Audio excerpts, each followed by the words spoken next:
Dr. Eric Kelly III and a host of phenomenal speakers from all around the globe for this 7-day virtual event that you don't want to miss. The mission of the Black Business Expo is to raise scholarship money from kids all the way from high school all the way from college. The Black Business Olympics is one of the largest Black business showcases in the world. It is an opportunity for businesses and companies to showcase their businesses globally. We are going to be giving away laptops up to $5,000 away to students. Again, I'm Olivia Appleberry, the founder of 2 Cents Finance and one of the speakers for the expo. I am so excited to see you there. For more info, go to www.blackbusinessexpousa.com or call 919-308-9090 and hope to see you there. I am Black Business. From the moment I wake until the time I sleep. Yes, I am Black Business. I am Black Business. Tell me, are you Black Business? I am Black Business. Do you support Black businesses? Listen, I support Black business because I am Black Business. Black Business Expo, one of the largest business showcases in the history of Black business in the world. The world! Sign up today at www.blackbusinessexpousa.com or call 919-308-9090. I am Black Business. I am Black Business. From the moment I wake until the time I sleep, I am Black Business. I am Black Business. Are you Black Business? I am Black Business. Do you support Black businesses? I support Black business because I am Black Business. Black Business Expo, one of the largest business showcases in the history of Black America in North Carolina. Join Dr. Eric Kelly III and a host of phenomenal speakers from all around the globe for this 7-day virtual event that you don't want to miss. The mission of the Black Business Expo is to raise scholarship money from kids all the way from high school all the way from college. The Black Business Olympics is one of the largest Black business showcases in the world. It is an opportunity for businesses and companies to showcase their businesses globally. We are going to be giving away laptops up to $5,000 away to students. Again, I'm Olivia Appleberry, the founder of 2 Cents Finance and one of the speakers for the expo. I am so excited to see you there. For more info, go to www.blackbusinessexpousa.com or call 919-308-9090 and hope to see you there. I am Black Business. From the moment I wake until the time I sleep. Yes, I am Black Business. I am Black Business. Tell me, are you Black Business? I am Black Business. Do you support Black businesses? Listen, I support Black business because I am Black Business. Black Business Expo, one of the largest business showcases in the history of Black business in the world.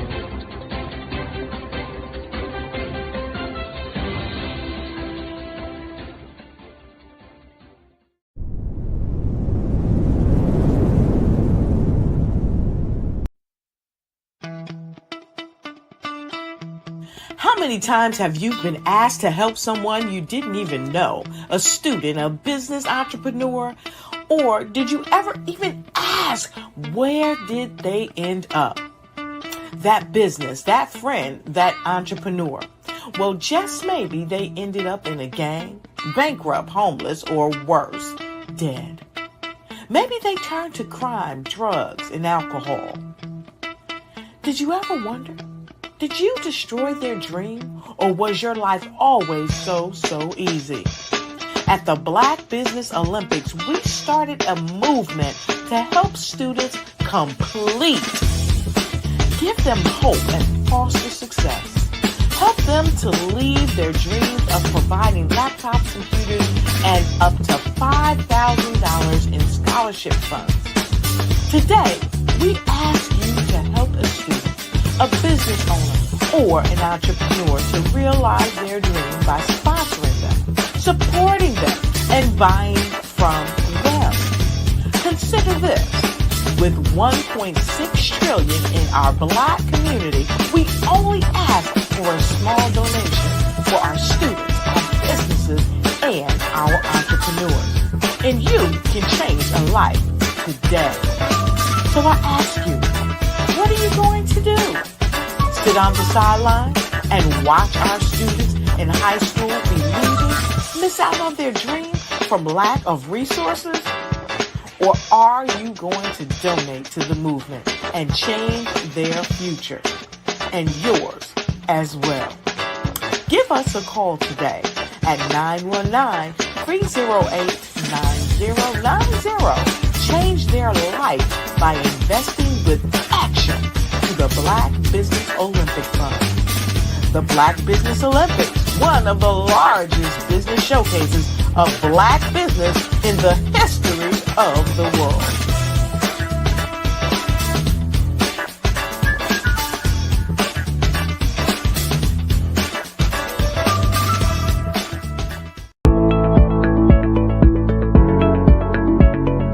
Prepare for what's coming and dominate in economic winter. Stand strong and thrive by showcasing your great products and services globally through the Black Business Network and Black Business Olympics. The Black Business Network has showcased over 2,000 companies with over $7 billion in sales each year. Over 10 million attendees have viewed the rebroadcast each month. Through the Black Business Olympics, unique styles of business training and mentoring are turning students into business owners and entrepreneurial warriors who will dominate in any economy. Gain the ultimate advantage of the Black Business Olympics, 7 days of unbelievable topics and speakers speaking around the globe. Donate your time and experience to provide expertise and scholarships to students worldwide and change the world. Now, more than ever, new insights, tools, strategies, and capabilities are needed. This is your chance for a major presentation to the world. Fill out the form and join the more than 2,000 speakers who have presented to over 200 countries. Join the Black Business Network streaming live into the Metaverse, STEM City, Black Multiverse Enterprises, Hulu, Amazon, YouTube, iHeartRadio, Apple, Facebook, LinkedIn, Pod TV, IBM TV, Spotify, and Google Podcasts. Sign up today. Spaces are limited, and we will see you there.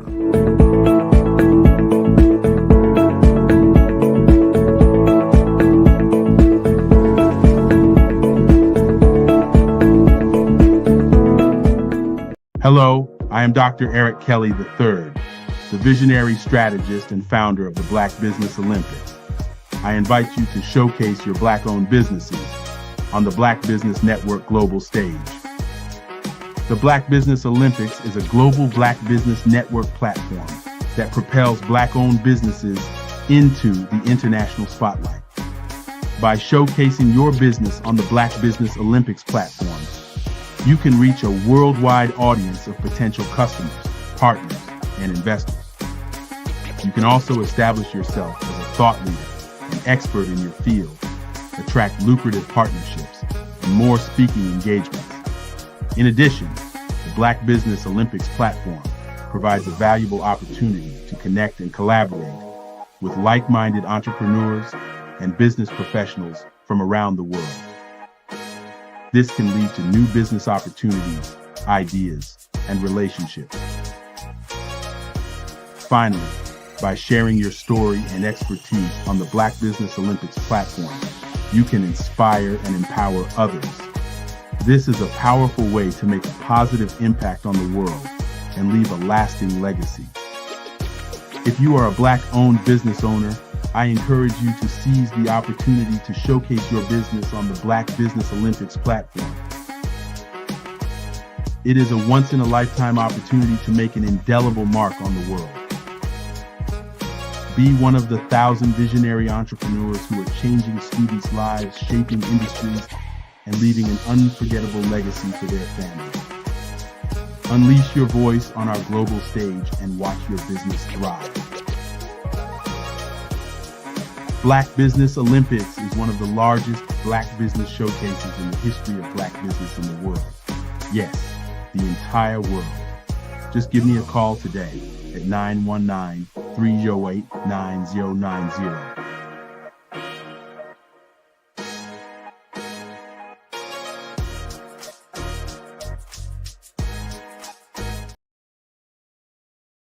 Sometimes you got to hear the news from the Black perspective, and more specifically, Black publishers. And that's exactly why you have to download the HeyTie app, the largest mobile app delivering breaking news, videos, and podcasts from 200 of your favorite Black publishers. Yes, 200 Black publishers delivering news as it happens, literally all in one app. Go to HAYTI.com or download the app in the Google Play Store or Apple App Store. It's completely free, along with information that you can trust, so go check them out.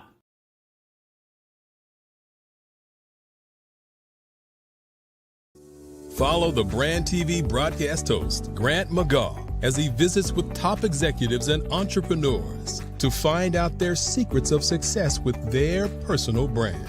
Follow the Brand TV broadcast host as he focuses on brand development to build better relationships, bring value to your business, relationships, and career. You will enjoy listening to each episode that is tailored to speak to you directly.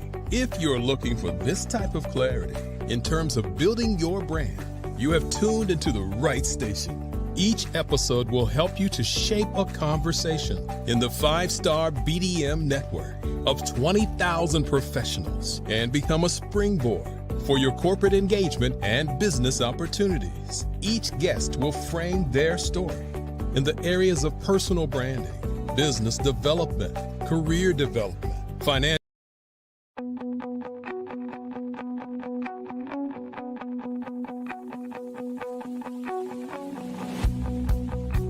I am Black Business. From the moment I wake until the time I sleep. Yes, I am Black Business.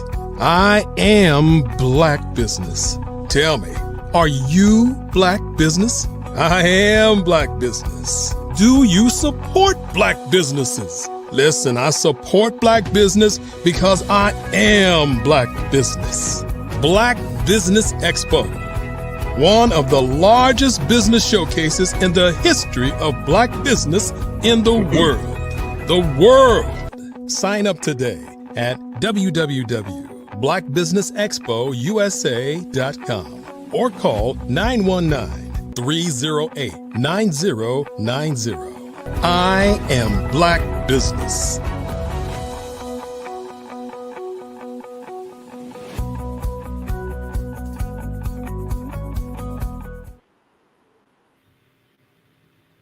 Good day, business owners, entrepreneurs, thought leaders, and corporations. Welcome to the Black Business Network. My name is Sidney Wormsby. I am a founder and consultant for the business growth firm Huertas y Decus, which is translated honor and distinction. I'm also your business moderator for this morning's session on the Black Business Network. The Black Business Network is a 24-hour business network showcasing Black businesses, business owners, entrepreneurs, and thought leaders worldwide. We have speakers from North Carolina, from London, Singapore, Africa, Japan, and cities all over the United States. The Black Business Network is a global community sharing its business knowledge to empower, to inspire, and to educate businesses about business. Our first speaker this morning is Ms. Michelle Manda. Ms. Manda is an accomplished legal and diplomatic professional with over 3 decades of experience in international relations, diplomacy, and human rights law. She holds an LLM with distinction from Cavendish University in Zambia, and an LLB with credit from the University of Zambia.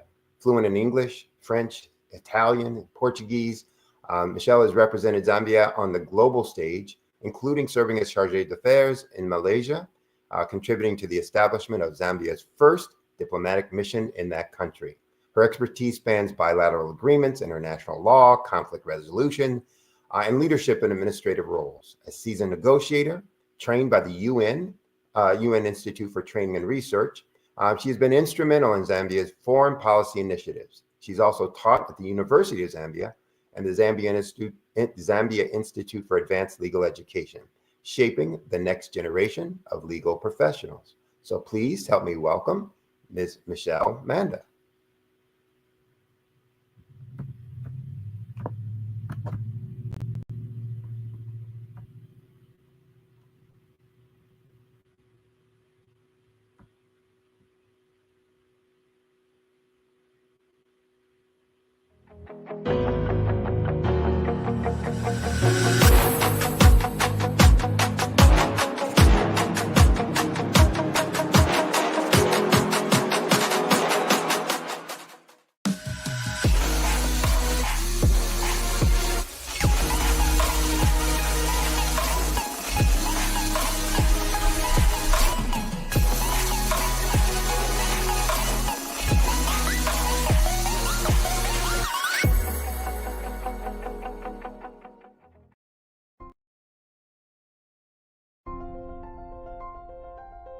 What if you could build your own city? A place where every child can find nurturing people to help them achieve their full potential. A place where every adult can access job training support. Where health education is abundant. Where social justice ruled the land. A place without limitations. Welcome.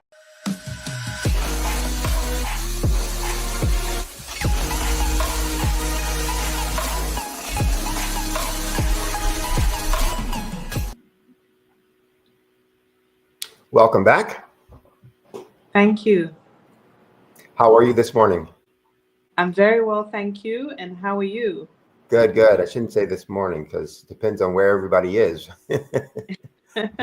Here it's afternoon. It's in fact it's 3:15.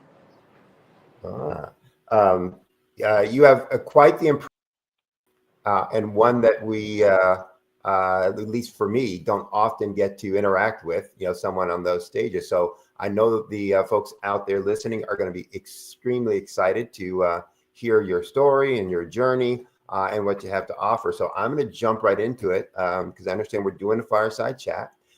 And the first question I would have would be, what got you inspired and motivated to, kind of take this path in international law? Thank you very much for that introduction. It has always been my dream to be a lawyer since childhood. And I was inspired by my father, who was a diplomat for Zambia from the time of independence. He was a great diplomat. And he was very good at promoting Zambian culture, Zambian opportunities abroad. And we were privileged to grow up mainly abroad, actually. We lived in the United States because he was at the UN permanent mission in New York. So we lived in Manhattan as children. And after that, we lived in Moscow, in the Soviet Union at that time, because he was transferred there as the deputy chief of mission. And we lived there for quite a while. So I learned how to ice skate and eat a lot of very nice Russian pastries. And thereafter, we lived in Paris, which was so different. And at the same time, I was going to school in England. So that was my childhood.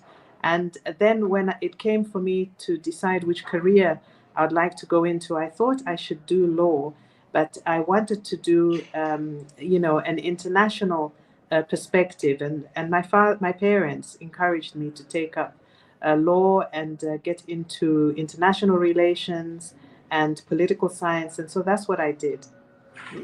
Interesting. Something you talked about in your background. I grew up a military brat. So my dad was in the military for the career, and so we traveled around a lot, moved around a lot, different places, in the country, in the world, etc. Talk about that, because many people don't get that kind of experience to live in lots of different places when they're young.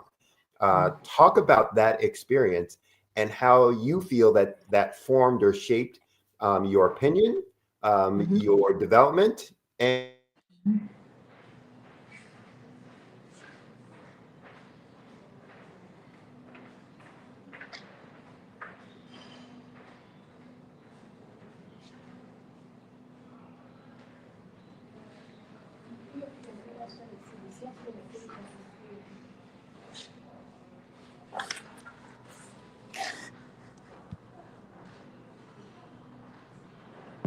The Black Business Network and Black Business Olympics are essential platforms for Black business owners globally.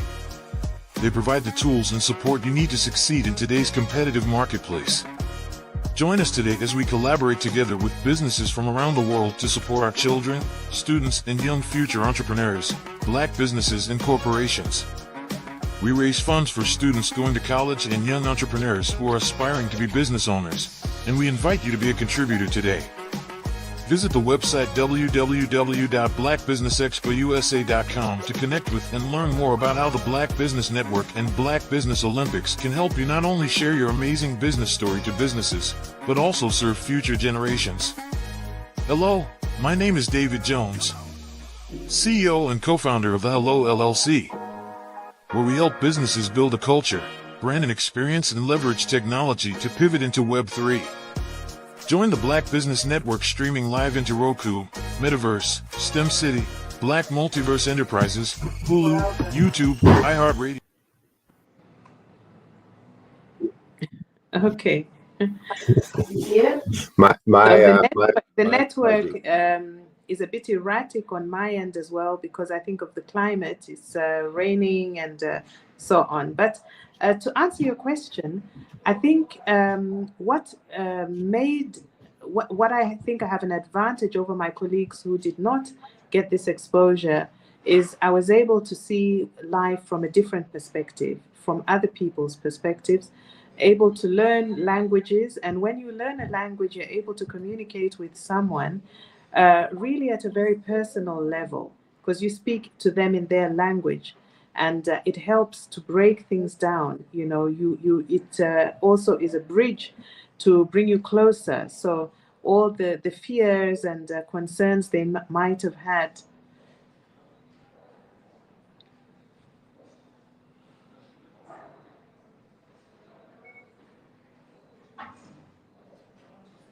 Good morning. Good morning. Good morning. How you doing today?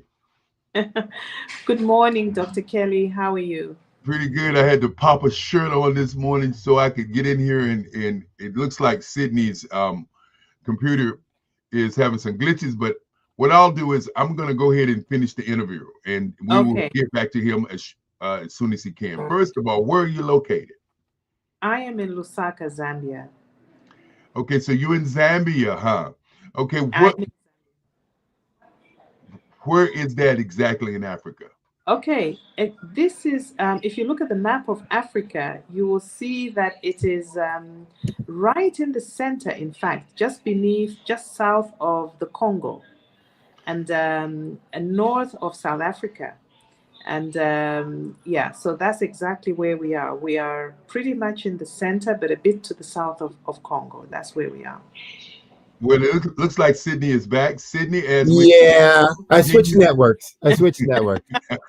So we're going to say Genius is common, and I will see both of you. Uh-oh, I did it wrong. Let me do it again. Genius is common, and I will see you on the other side. All right. So yes, my apologies, Ms. Mandel. So I switched networks. Hopefully there's no more issues with this. So, I did hear your responses, I can relate to that, quite a bit. I think also in what you were saying is that when you're doing that much moving around, you get very aware of the differences of people, and that everyone isn't always the same, and that Exactly. is okay. And you Yes. learn to adapt to those Yes. differences and the changes. Exactly, Yeah, exactly. yeah, But yeah, yeah. also, we get to know about the environment we're in. So, when we're in Paris, we got to know, what these people like, what do most French people like, what do they dislike, and what are their perceptions of the world, what do they think about us, and what do we think about them. You get to understand people at a very intimate level, which Okay. is good. It's very good. And for me, it has translated into also understanding their needs and wants in terms of business. So I understand their capabilities, the type of things that they would be interested in doing, and the type of things that they really would not, be bothered about. So with that, now, apart from the lecturing work I do and the international relations in terms of business and consulting, I now have at least a good idea, a fair amount of what people want to get from Zambia, from Africa in general, when they're in the European Union and even in the Middle East and further afield in Asia, for example. Okay.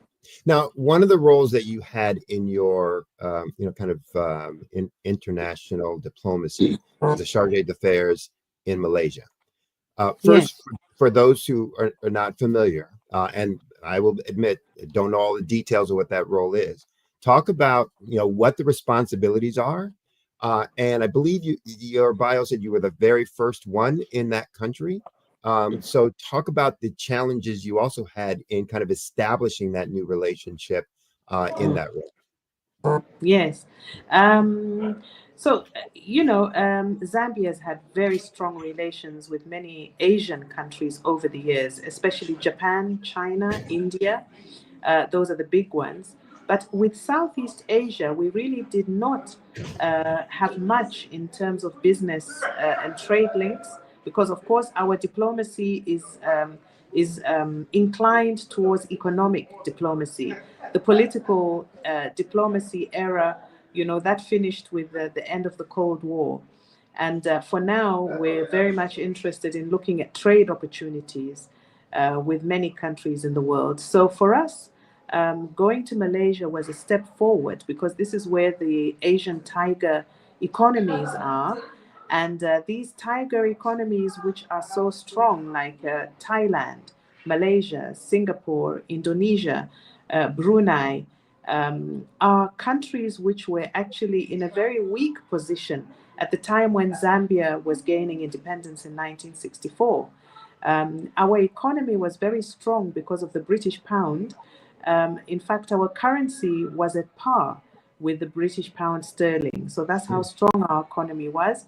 And as a copper producing country, copper, of course, is required in industry. And so Zambia was extremely prosperous at the time of independence, far more than the so-called tiger economies of today.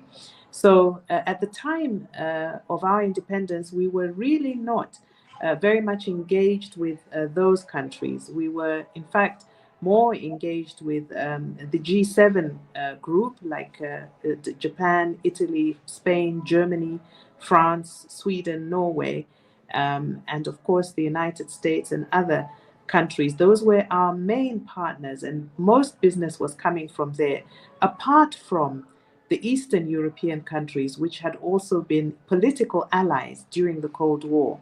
But after the Cold War, we sort of somehow deflected away from them and moved more towards the West. So yes, Zambia is now in a position where during the 80s and 90s, we had a lot of instability surrounding us. Zambia is land linked. We're an inland country. So it means that we're surrounded by several countries like the Congo, Angola, Mozambique, Zimbabwe, Malawi, and Namibia. And many of these countries for many, many years had their own internal conflicts. These were military type of conflicts, agitating for independence, and even after independence, still having their own ethnic conflicts. And Zambia was an oasis of peace. We always have been. And because of that peace, we've been able to develop so much faster and at a very high rate. So what you find in Zambia is tranquility and a lot of massive development, massive projects, and quite a good level of education, I would say, compared to our neighbors. So we became at the same time a host of refugees, which we still are. And I think on the continent during the 80s and 90s, Zambia was the biggest host of refugees because almost every province had this huge refugee camp. So we have been known to be very stable politically and economically over the years. And that stability helps us to do greater things, things which possibly in other African countries you wouldn't be able to imagine. So with our mineral wealth and our very fertile soils, with a lot of rivers, Zambia has been over the years a big supplier of copper, cobalt, gold, silver, manganese, titanium, and many, many precious stones and minerals. We're also a very big supplier of agricultural products, food in the region. We supply food and we process food as well. So Zambia is quite big. And to our, because of our geopolitical situation, we supply the region. And because they have had conflicts, they've had landmines, so they can't really farm the land very well. We are able to, supply. So even things like cooking oil, because we grow sunflower and a lot of other foods, we're able to supply foods. And in terms of human resource as well, many Zambians travel with quite well, those who had an opportunity have been able to travel and speak the languages of our neighboring countries, which are French for Congo and Portuguese in Angola and Mozambique. And so because of that, we're able to do business with our neighboring countries. So I think that's a bit about Zambia that I can talk to you about. Well, you are obviously a great ambassador for the country and a great business development rep for them as well. So I can hear all of those skills coming out when you're talking about it. Oh, here are the fine points. Here are the benefits of doing business with it. So I'm sure you were very, very effective in your role. And charge d'affaires is basically what we call an ambassador. Yes, to a in country. fact, exactly, yes. Malaysia is a Commonwealth country, so the mission there is called a High Commission, and the chief of mission is the High Commissioner, and so as chargé d'affaires, I was acting High Commissioner until such time as the embassy was officially set up. And in that role, what I had to do internally was to ensure that the office itself was up and running, and we had enough staff to do what they had to do in the various departments, commerce, tourism, and other departments. And also to ensure that we got in touch with the captains of industry, with the people who mattered in that particular country, the political and economic and even social leaders, to find out exactly what has made them become the great country that they are today, so that we could, get some takeaways and learn from them. So it was really a very good opportunity to learn from this country that was very, very low, had a very low economy at the time that we were quite much in a better, stronger position. And now we seem to be beneath them. So we wanted really to remind each other, look, what is it that you're still doing that maybe we need to improve? So we did get to learn a lot about them. And one thing I learned was that they're very resilient in terms of their economy. They are not very materialistic, really, because of their political and religious beliefs. It's mainly a very big Islamic country. And the second religion, well, the cross-cutting religion is Christianity. There are quite a lot of Christians there, but it's mainly a Muslim state, and there are also a lot of Buddhists. So Buddhism and Islam have a slant towards or away from consumerism, materialism, and all these things. And this allows them to focus on development, to focus on culture, and to focus on building themselves as communities, which we found to be an advantage. Zambia is a Christian nation by constitution. It was declared a Christian nation in 1991 because we've always been Christians, but now we had a Pentecostal president in 91, and he then declared Zambia as a Christian nation.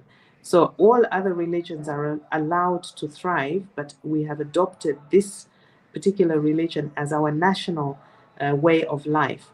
So we could see some similarities, and we've tried as well to inculcate in the youth Christian values so that they do not get carried away with consumerism, materialism, alcoholism, and all these other vices which tend to reduce a society.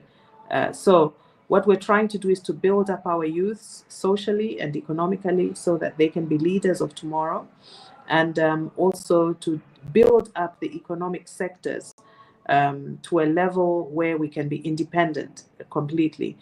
And I think, we're getting there. We do have a National Vision 2030, which speaks to all these different things in the various sectors. So I think, in a few years, Zambia should be one of those countries, peaceful, stable, and, we're still very friendly. Well, we always have been very friendly people, welcoming, and able to speak to many people from other countries.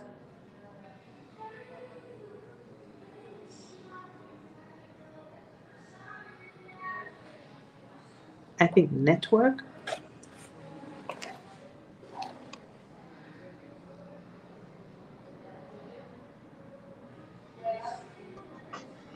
And again, I'm back.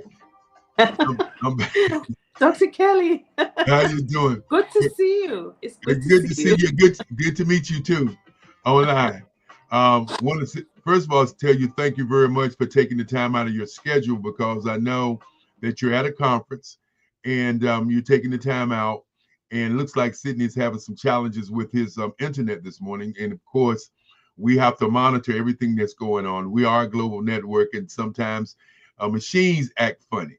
So I'm gonna probably finish. I'm gonna ask you a couple of questions, and I know you got to get out of here. And I did tell you it's going to be 40 minutes, so I don't want to keep you much longer than that. Okay? Okay, that's fine. So tell me, what is the biggest attraction for Americans to come to Africa, to come to where you are? What are some of the things that you would say that would attract some of the people there? Some of us you'd be interested to know that Mr. Steve Harvey was here last week. I think he left yesterday, and he is interested in developing the film industry, which is still in its infancy here in Zambia. I know that in other African countries there is also, a growing film industry like Nigeria, Tanzania, Uganda, Kenya, and South Africa, among other countries. Even Ethiopia, I think they have a good film industry. So he came here for that. And I suppose that's one area of interest. We have very good backdrops. We have natural forests. We have a high population of wildlife. We have a lot of waterfalls all over. So I think it makes for a very good type of scenic environment to do films which are going to depict African life, modern and even from ancient times. So yes, Steve Harvey was here, but a lot of Americans are also interested in coming here for tourism, also for trade. And in trade, many of the Americans are interested in coming here for minerals, especially now with the electric vehicles. They're looking at lithium. As you know, Every device, like a computer, phone, has a lithium battery in it. And Zambia produces a lot of lithium. We also produce a lot of copper, which is important in industry. And we also have a lot of other metals which are necessary, even basic metals, rare earth minerals, and others which are so important in high tech and other industries. So Zambia, Americans are coming here for minerals. The other thing Americans are coming here for is the food. Although we're trying now to keep up with the growing of Hass avocados, certain varieties of mangoes, and other exotic vegetables and fruits which can be exported to the United States of America and other European Union countries as well. So they are coming here for food as well. And this is very good for us because it means we've got a new market to export our goods. Our traditional market really is the region, the European Union, and I think the Middle East to a certain extent. So going to the United States is a new thing for us. And this has been made possible by policies like the AGOA Act, which was a deliberate policy to trade with Africa. It also helps us to improve our standards in terms of packaging and branding to meet the US standards and others. So trade is very, very much the thing between African countries and the United States. And we trade in anything, whatever is required, we're able to produce and, and supply. So, talk about your background in terms of legal and being in diplomacy and negotiation and trade policy, et cetera. How important is your legal background, or are there other avenues that people, listening could use to get into the same kind of work and projects that you've had experience doing? I think the legal background helps to give you an understanding of investment laws, contractual laws, and other laws related to doing business. It's very important to have an understanding of what's going on globally, the global trends. And also, if you're going to sign a contract with a company in Japan, you'd need to know under international law how they perceive certain issues and on our side as well as an African country. How do we perceive it? We have a regional organization called the African Union, which is very similar to the European Union and similar to the Organization of American States. So in that regional organization, there are also legal frameworks which someone who is trying to do business at a global scale should be aware of. But I think so that would help with international trade, to be able to know the laws, understand that now I'm in this jurisdiction and these are the processes that we need to go through. That does help. And also in terms of negotiation, as you know, as a diplomat, it's always important to know how to negotiate with your counterpart for anything, whether it's a business related type of aspect or whether it's politically aligned, so that you're able to have a win-win situation at the end of the day. As African countries, we are emerging economies. Of course, we have all the natural wealth to be able to be highly industrialized, but it's a question of being organized. And I think where a number of other African countries lose it is politically they're not well organized, and therefore that affects the economy. We've been blessed in Zambia to have political stability and to have an economy which is working fairly well. So because of that, I think it's been easy for us to negotiate. The points of negotiation, if it's in trade, would probably be tariffs, and we have a number of agreements which prevent double taxation, which also, where we have tax waivers. If I'm going to import something to another country, would negotiate about that. And really, it's just the traditional negotiation skills where there's a bit of haggling, but you also have to take into account the interests of the other party and our own interests as well, which have to be protected for the sake of our people, for the sake of our resources. So, for example, we would not be in a hurry to do a business of of timber if we know that it's going to affect the local community. So there's that humanitarian perspective as well, which is so typical in African culture. We tend to think of the people first. How will it affect the community?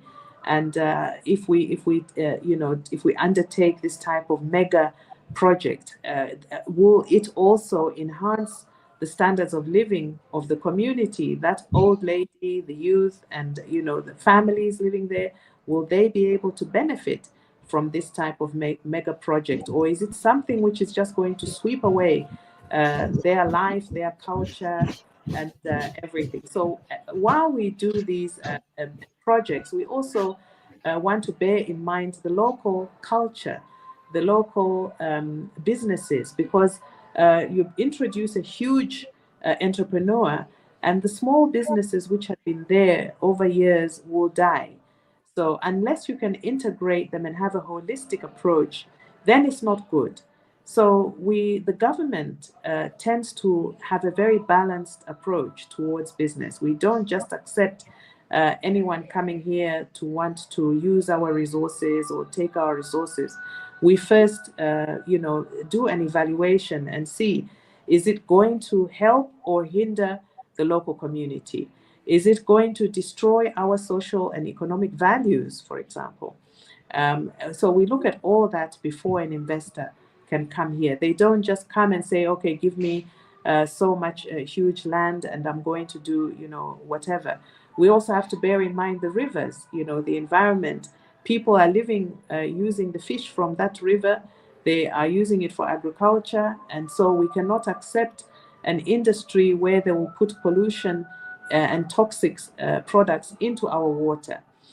So there are a number of areas that we look at.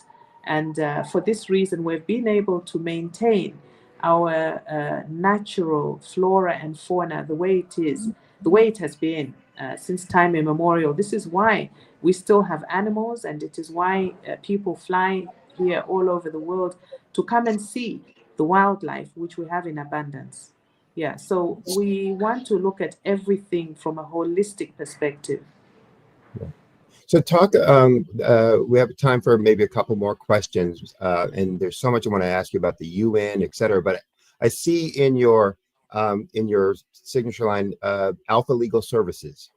Is that the business that you run? And talk a little bit about what you do. Yeah.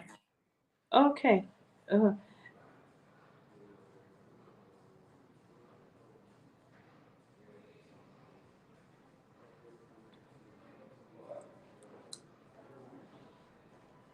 And welcome back, Dr. Kelly. How you doing? Dr. Kelly. Okay, I'll answer the question. Yeah. What Sydney was asking is about my consultancy firm, Alpha Legal Services and Business Consultants. So this is where I try to actualize many of the things that I've learned. And, of course, the legal aspect has to do with the documents which are related to business.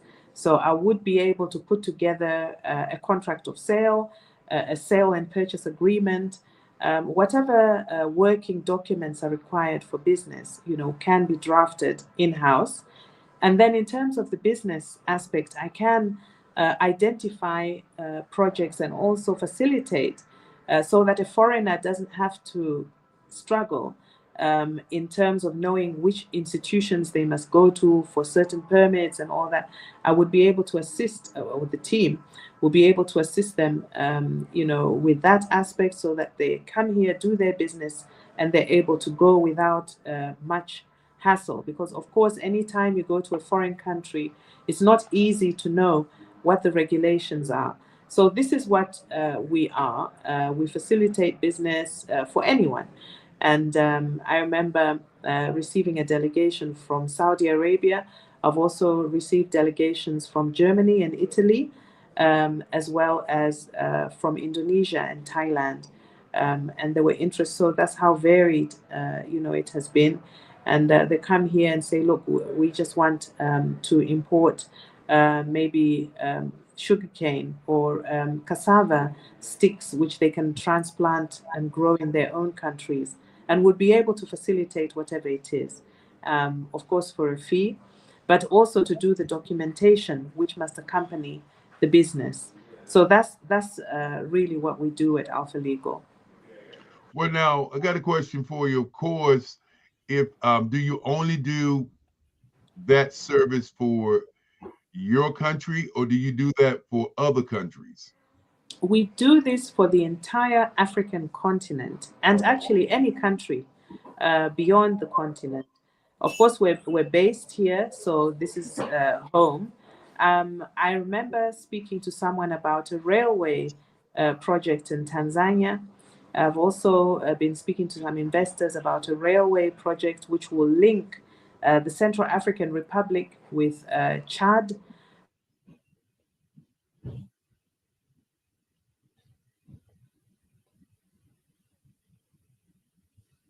Good.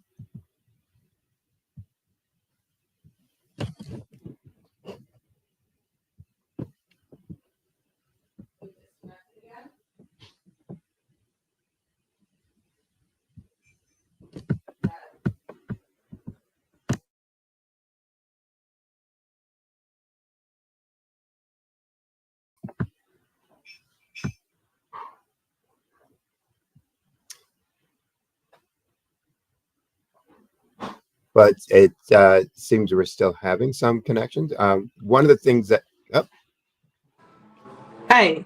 Hi. This network issue is a problem. Yeah, it's global. It's global. I Yeah. think there's a worldwide invasion going on right now that we don't know about because we're doing this. And it's just staring up the internet all over the place. So, Yeah. So you again have been involved in some things that most folks see in the movies, hear about in books or read about in books, etc. So in terms of being in the UN, and I live in New York, I live in Brooklyn, etc. So I've been to events and meetings at the UN, but have never been involved in any project or actions. And you've been involved in some things that are pretty pretty exciting, pretty interesting, from the legal diplomatic perspective. Talk about some of the things you learned from that experience, and how do you apply that now as a global business entrepreneur? Wow. Yeah. Well, I remember being part of the Zambian delegation to the UN in Geneva at the UN Human Rights Commission. And there, what was being discussed, several human rights violations taking place, also several issues, new issues, as we move forward, there are always new issues. And what I learned in particular about investment law was that it's very important to bear in mind to have a human face to these projects. And I'm glad that many African countries are doing precisely that. So it's important to bear in mind the human rights aspect, not only for the communities where these projects are going, but even for the investor. An investor is going into a strange jurisdiction. They do have their human rights. They are not to be deported for any reason, and they are not also to be mistreated and so on. So there's that aspect of treating each other with the dignity and respect which we deserve. So I learned that at the UN Human Rights Council. That was quite some time ago. Something else that I learned through the UN system, I underwent training in peace building and conflict resolution, where they actually simulated a dispute between belligerents and the government. That would simulate, conflicts, where you're dealing with very hardcore type of belligerence, and how you would have to, what are the stages of negotiation? How do you reach an agreement, and how can you give and take? What is it that is non-negotiable? and what do you do if there's a stalemate, and so on. This helped me in business because often you're dealing with hardline corporates, and all they care about is how they're going to make a profit, and nothing more than that. They really couldn't be bothered about anything else. So it taught me how to negotiate, how to be friendly, but also to present a true position, protect the interests of my team, and also even their team. It helped me to understand what are their values, what are the values of the other side, to be accommodating, and to be tolerant. It taught me a lot of that. So I think, I learned a lot through the UN system. The training program was very intense and short, but we learned a lot. And we had experts who had been in actual conflict situations coming to teach us, so as diplomats, so that we're aware. Something else I learned as well was, in terms of diplomacy, at what point in a conflict situation do you stop with the diplomatic efforts and engage militarily? If it's a self-defense type of situation, or if there's an aggressor state, at what point can you say, okay, I think the diplomatic route is really not taking us anywhere. Now we are taking it a step further. And so there again, you have to exercise a lot of patience. You must also be able to understand your other side, because sometimes a misunderstanding can occur simply because of language, or because of culture, or because of some decor which you have put in the room which offends them greatly, or whatever it could be. I learned at Foreign Affairs that, for instance, certain Middle Eastern countries would not take very kindly if during an important meeting the lead negotiator is female, and things like that. So there are a number of things which we need to take into account. And also, I learned that, in certain cultures, for them, if it's a serious issue, they wouldn't want to have so many breaks in the meeting. They're ready to discuss overnight, the whole night, until they reach an agreement, and so on. So I've learned a lot of things about the different ways that people view situations, and I've been able to use these to apply them in business as well, because the same countries have businessmen. For example, the Middle Easterners are all, interested in countries with fertile soil, so that they can buy, these vegetables and so on, foods, and grow. I had a delegation that were interested in goats, because every year they have a religious festival, and they need Ramadan, where they need goats and sheep. So they were interested in knowing if our farmers here could supply so much of that every year. So that information I learned as a diplomat also helped in terms of discussing with this delegation of people, and who to put forward, how I could lead the team from behind and put a male in front, so that they don't feel offended. And yes, and even with the Chinese, we get to understand that in their culture, certain even ornaments, they believe so much in good luck, and so numerology and things like that. So we learned that, in fact, they love the tortoise because they believe it brings a great good luck for them.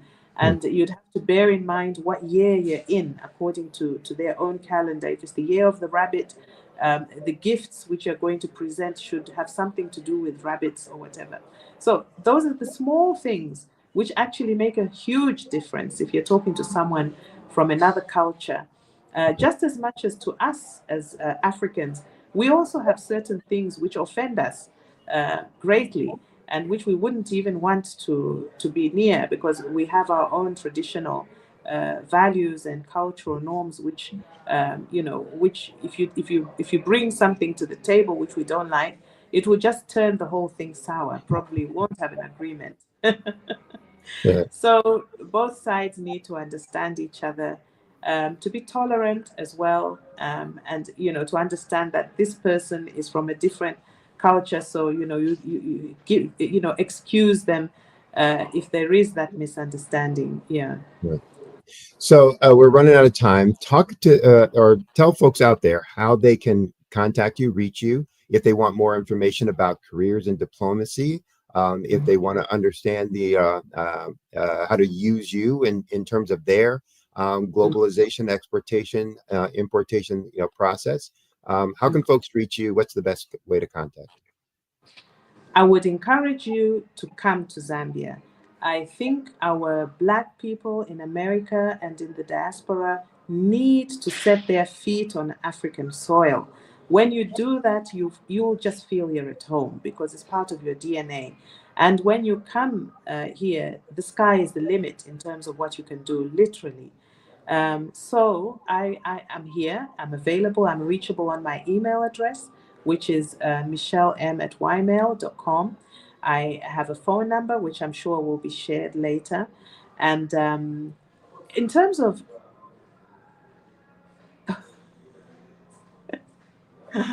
oh, God. No, go ahead. Go ahead.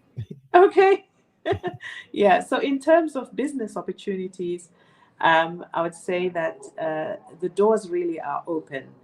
Feel free, do come home and decide on your own what you'd like to do. I know there are people who are very good in the textile industry.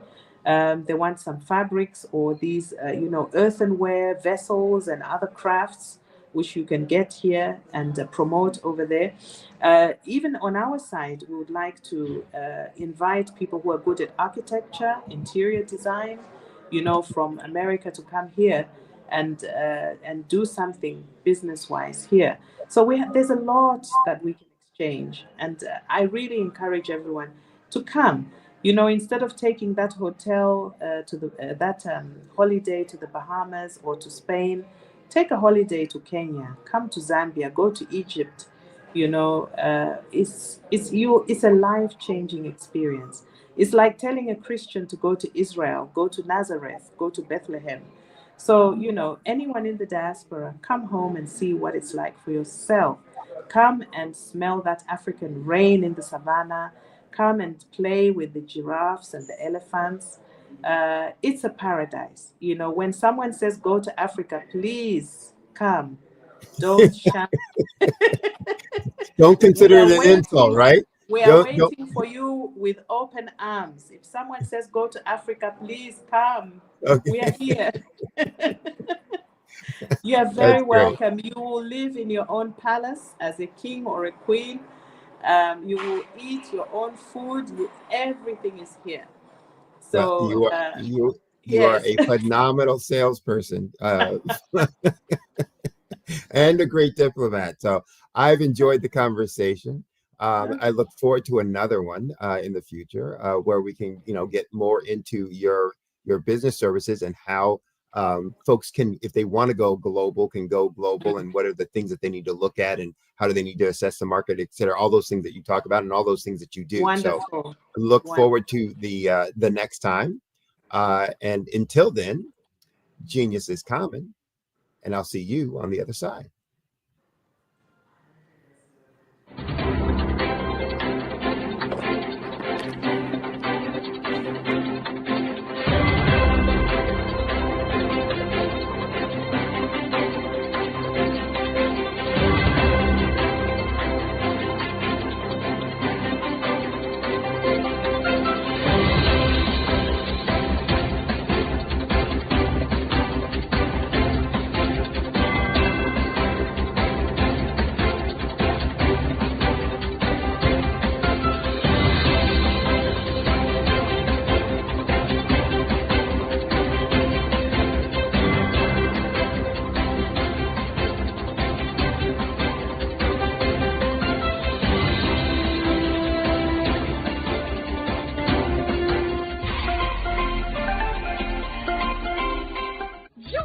Dr. Eric Kelly III and a host of phenomenal speakers from all around the globe for this 7-day virtual event that you don't want to miss.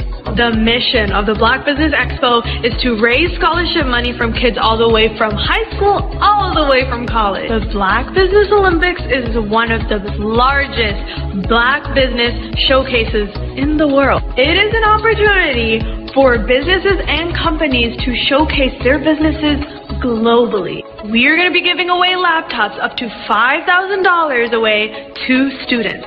Again, I'm Olivia Appleberry, the founder of 2 Cents Finance and one of the speakers for the expo. I am so excited to see you there. For more info, go to www.blackbusinessexpousa.com or call 919-308-9090 and hope to see you there. I am Black Business. From the moment I wake until the time I sleep. Yes, I am Black Business. I am Black Business. Tell me, are you Black Business? I am Black Business. Do you support Black businesses? Listen, I support Black business because I am Black Business. Black Business Expo, one of the largest business showcases in the history of Black business in the world. The world!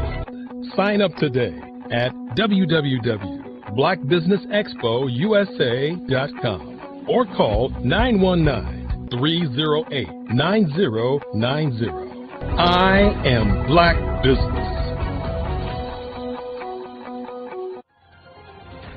I am Black Business.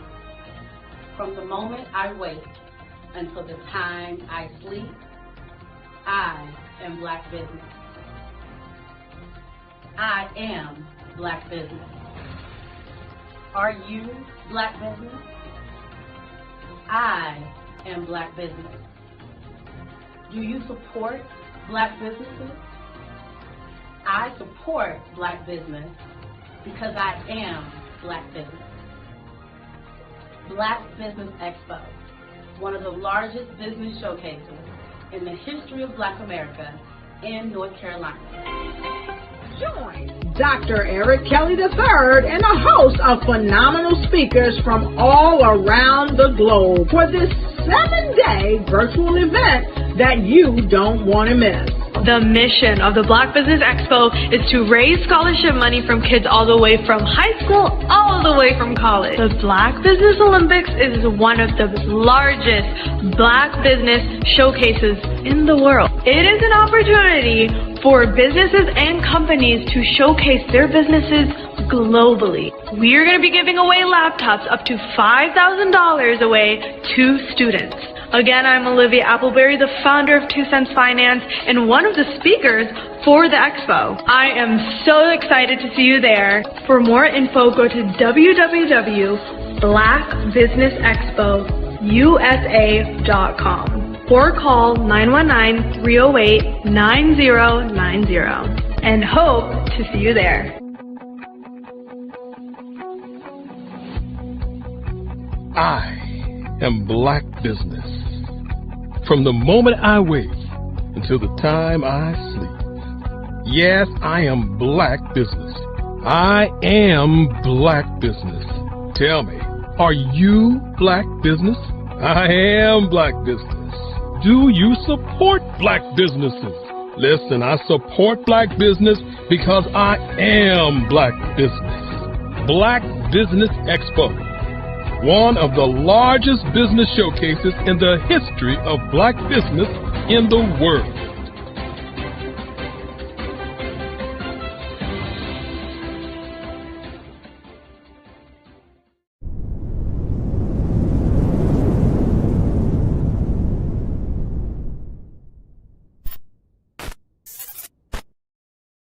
Artist to me is a creative expression of something from nothing.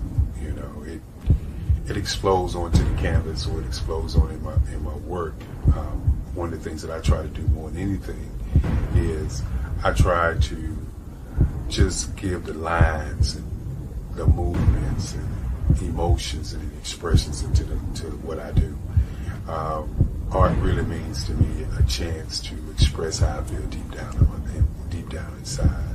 Most of my art begins as a thought that I might have, you know, whether it's sports, whether it's history, whether it's a woman or a man. It pretty much starts as as an idea of thought before I get into the actual image of what I'm going to draw. I do a lot of historical pieces. I was a history minor in college, and I love to do history pieces. And a lot of times I'm thinking about history, and then I try to make that history impact you as you look at it. That's one of the reasons I do pictures so large. People ask me, why do I do pictures so big? And I tell them, I want the piece to impact them as they're looking at it, to kind of dominate them, dominate their space. And most of my pieces I try to do off page. I don't try to do anything that's going to be in those four corners or in a square. And I want your imagination to be a part of the piece that you're looking at. I was born in a little village on the island of Haiti. Many deadly diseases pounded me. It is as if they were on a mission to end my existence on this earth. I refused to give up. In 1983, I left Haiti and came to the United States of America. And I came with $5, 2 shirts. I didn't speak any English. I came to Atlanta. I got a job. I was a doorman. I was a doorman with a dream. What I used to come on stage. I'd rehearse this moment that I'm standing in front of you. That's the power of a dream. Maybe today is the day you begin acting as if you already have it. And then step out with full force. Take a risk. No condition is permanent. Don't let your situation distract you. You are chosen. You are called. You are born for a purpose in this life.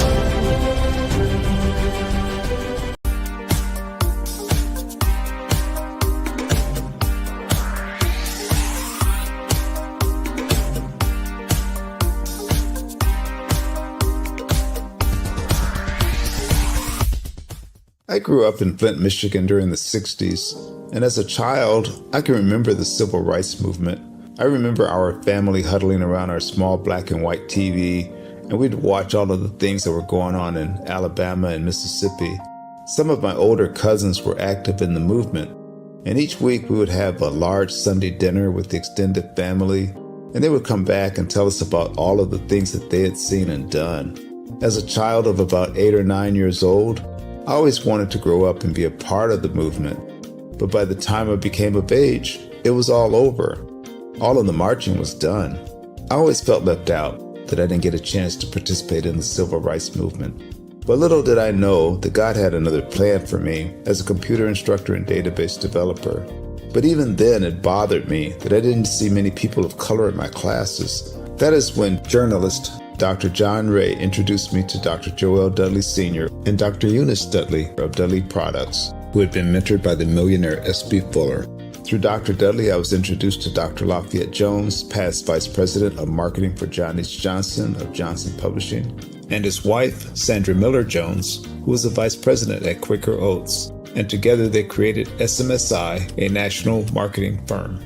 Dr. George C. Frazier of FrazierNet and the Power Networking Conference, Dr. Jackie Mayfield of ComproTax, founder of the largest Black-owned income tax service, and even billionaire Michael B. Roberts. They all believe that the way to close the wealth gap is through entrepreneurship, because we as a people had to overcome slavery, and secondly, obtain our civil rights to be able to eat in any restaurant or stay at any hotel that we wanted. But the third piece is economic equality.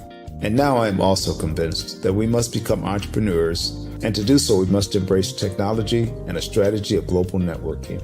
That is why I created Every.Black, to use my vast experience as a computer instructor to teach entrepreneurs how to use technology and artificial intelligence in business. Every.Black members are listed in our online website directory, promoted in our digital newsletter, on our social media, and on our podcast. And we also conduct weekly virtual mastermind meetings where we read positive books, learn from the experts, while networking with like-minded individuals from around the world, educating them about every aspect of becoming a successful entrepreneur. That is what Every.Black is all about. Just go to www.every.black to take the AI and tech classes you need, to register for our mastermind meetings, and to join the Every.Black family. Visit us at www.every.black and sign up today. Just go to every.black, every.black. No .com, no .net. Just every.black. .black is the new .com.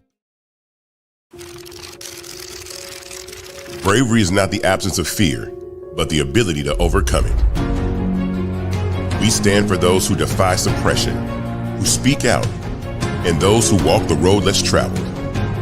Everyone deserves to be seen and their voices to be heard. We're sparking a movement, growing a community of creators united by the desire for freedom, choice, equity, and ownership. At Fanbase, it's all for one and one for all. We support each other to guide, promote, and uplift you in a place where you can unapologetically be yourself. A place where your voice, ideas, and creativity are not just welcomed, but celebrated. We are Black founded, minority funded, and supported by a diverse, inclusive, powerful community that believes in the strength of authenticity and individual choice. Regardless of success or background, we welcome you. The marginalized, the underappreciated, the successful, the superstar. We're for all who seek a space to express themselves freely, where they are rewarded for being their authentic, true self. We transcend labels because only we have the right to define ourselves. We are built for the brave, the culture, the creators, and for the future where everyone has the power to shape their own destiny, where all are empowered, voices are amplified, and freedom is embraced. For the first time, you have a chance to own the platform you helped make popular. It's a revolution, a movement in how we connect, create, and share. Everyone is a creator, and everyone has a fan base. Here, you can be you without limits.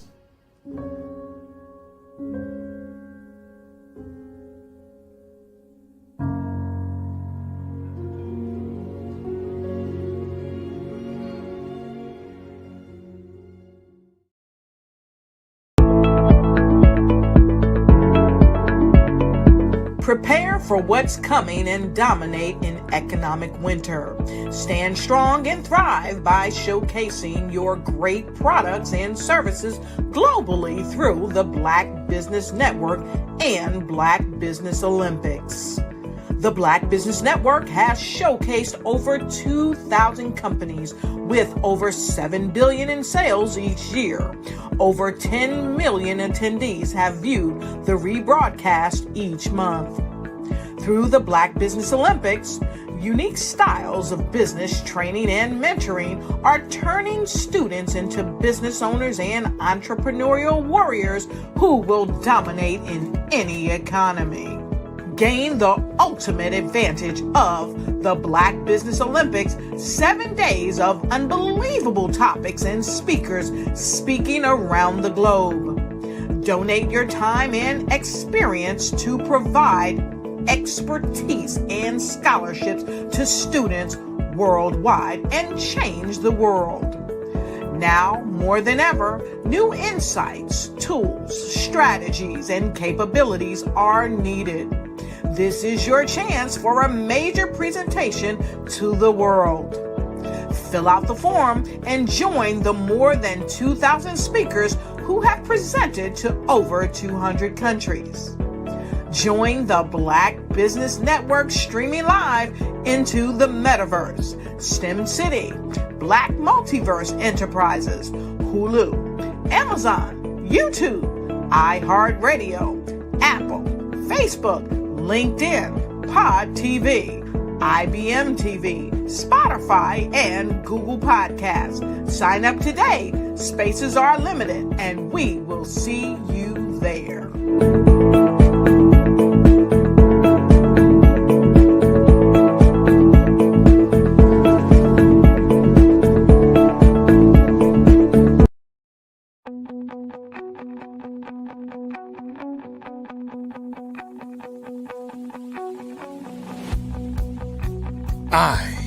am Black business. From the moment I wake until the time I sleep. Yes, I am Black business. I am Black business. Tell me, are you Black business? I am Black business. Do you support Black businesses? Listen, I support Black business because I am Black business. Black Business Expo, one of the largest business showcases in the history of Black business in the world. The world. Sign up today at www.blackbusinessexpousa.com or call 919-308-9090. I am Black business.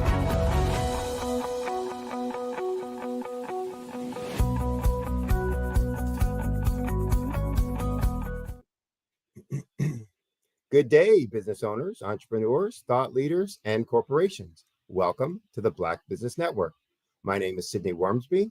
I am the owner and founder of Huertas e Decus, which is a business growth consultancy that helps you double your profits in less than 12 months using the concept of small change to big things. I'm also your business moderator for this session of the Black Business Network.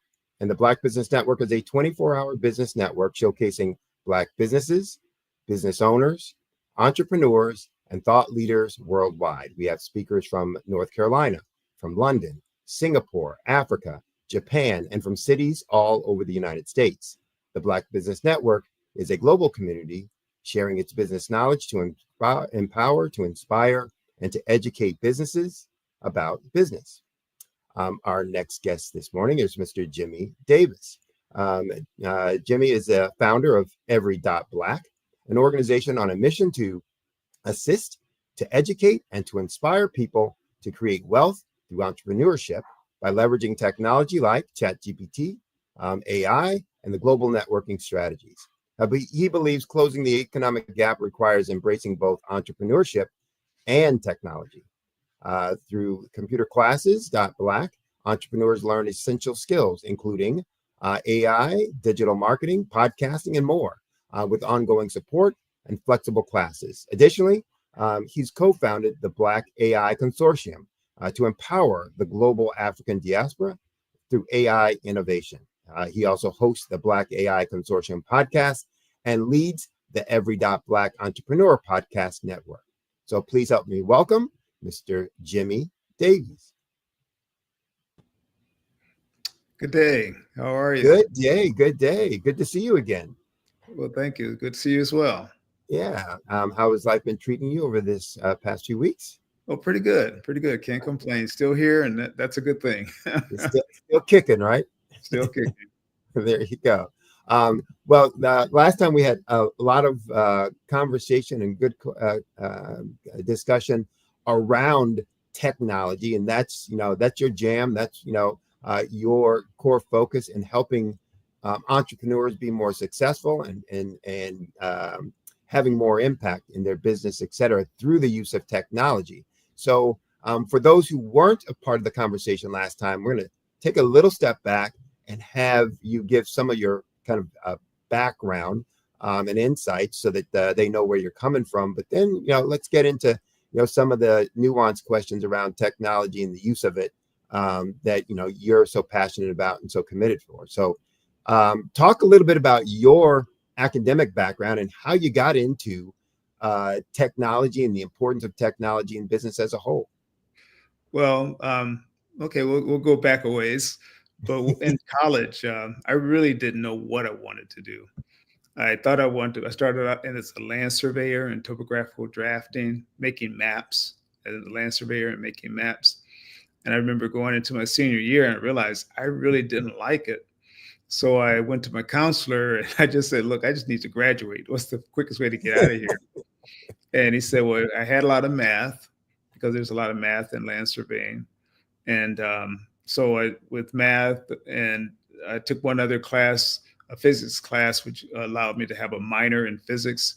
And so actually my degree is in applied mathematics and physics. But I ended up working for the Social Security Administration out of college. And didn't like that. I realized early on I didn't like working for someone else, what it really boiled down to. So I started trying different entrepreneurial ventures. That's when it kind of really hit me. You know, I was selling T-shirts. I sold hot dogs at the county fairs. I tried real estate for a while. I had a couple of janitorial services, just trying to find something that I enjoyed doing without having to work for someone else. And around that time, a friend introduced me to a Macintosh computer. They hadn't been out that long, and the light bulb just came on. And sure enough, I just took to it like I guess, like say, duck to water. Started teaching people how to use computers. And that became a business growing to where we were servicing 40 cities in 12 states throughout the Southeast US. And around 2015, you know, I started thinking like, what do I want to do after a while? You start thinking about, well, what is your purpose? Why are you here? And I was like, what do I want to do with all these computer skills that I've accumulated over the years, teaching people in all types of organizations, government agencies, military, educational institutions, you name it. We were probably there teaching people how to use software, all the software that was coming out. Software that we take for granted today, like Microsoft Word or PowerPoint or Excel, things like that.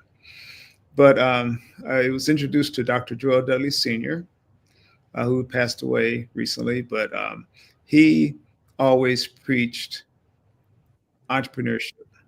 And it just made sense to me that I needed to use my tech skills to help entrepreneurs with their technology. And so that's what Every.Black is about, as you mentioned, as the show began, that we really emphasize entrepreneurship and using technology and global networking to level the economic playing field. So that's kind of a quick recap for the last 36, 37 years. Well, you mentioned, which I want to get into next, the Every.Black, your company, your organization. There's creativity and meaning in the name. So why don't you talk a little bit about what the organization is about, its mission, but explain why you use the name or how you came up with the name Every.Black. Sure. Well, like I said, in 2015, I started thinking about what do I really want to do. And so I had 12 websites up, right? And they all started with Every Black something, everyblackentrepreneur.com, which I still have, everyblackprofessional.com, everyblackauthor.com. What else do I have? Every Black returning citizen for people coming out of prison, Every Black author, so Every Black researcher. So I had all these websites, and they all started with everyblacksomethingelse.com.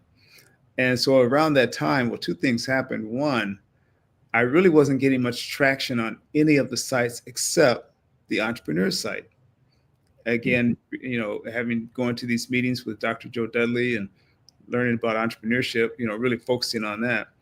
And the other thing is that I discovered that the .black domain became available, and it just made sense to condense all of these other websites. I dropped the 11 websites. I changed everyblackentrepreneur.com to every.black. And that's kind of how the name came about. So it wasn't like I was just trying to condense all these other sites into something simple and easy to remember. And that's where it came from. And so one of the things I have to mention as well is that .black is not a common domain, but the .black domain stands for high-end or sophistication, such as, your black tie or judge's black robe. The best of the best is what it represents. And so for the longest, I had to tell people, no, it's not .com, it's .black. And I would tell them .black is the new .com. And I kept saying that over and over. And someone said, you need to make that your slogan. And sure enough, that's what we did. So that's our tagline. Every.black is the new .com. And it just stuck. All right. So you have different chapters of Every.Black all over. So and international. Talk about why international and what do some of those other chapters do relative to your overall organizational mission? Well, initially we were meeting in Raleigh, North Carolina, but we were looking at going global because we realized we were onto something with our weekly mastermind meetings. During our mastermind meetings, we'd read about entrepreneurship.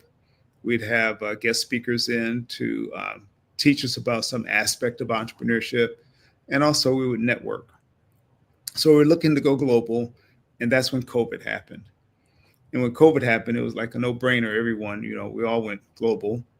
And when we did that, we started bringing in people from around the world to our meetings that were hearing about us or discovered us. And we also started bringing in speakers from around the world. And so we had a number of people coming in from the Caribbean. So they were coming in each week. Because we had so many people from the Caribbean coming into the meetings each week, we decided to start an Every.Black Caribbean group or chapter, if you want to call it that. But we really don't label it as chapter. But anyway, so we have Every.Black Caribbean, where we highlight and feature Caribbean entrepreneurs on Every.Black Caribbean. And then we also started having entrepreneurs coming in from Africa. One young lady out of Zimbabwe, Chido Chimezda out of Zimbabwe, would log on at 2 and 3 o'clock in the morning, her time, just to come to our meetings. And that got our attention. Like, who is this that's coming on at 3 o'clock in the morning, their time, and bringing people with them? So we started having Every.Black Africa to highlight entrepreneurs in Africa, to learn about how does business work and entrepreneurship work in different countries from around the world, and utilizing the Zoom platform.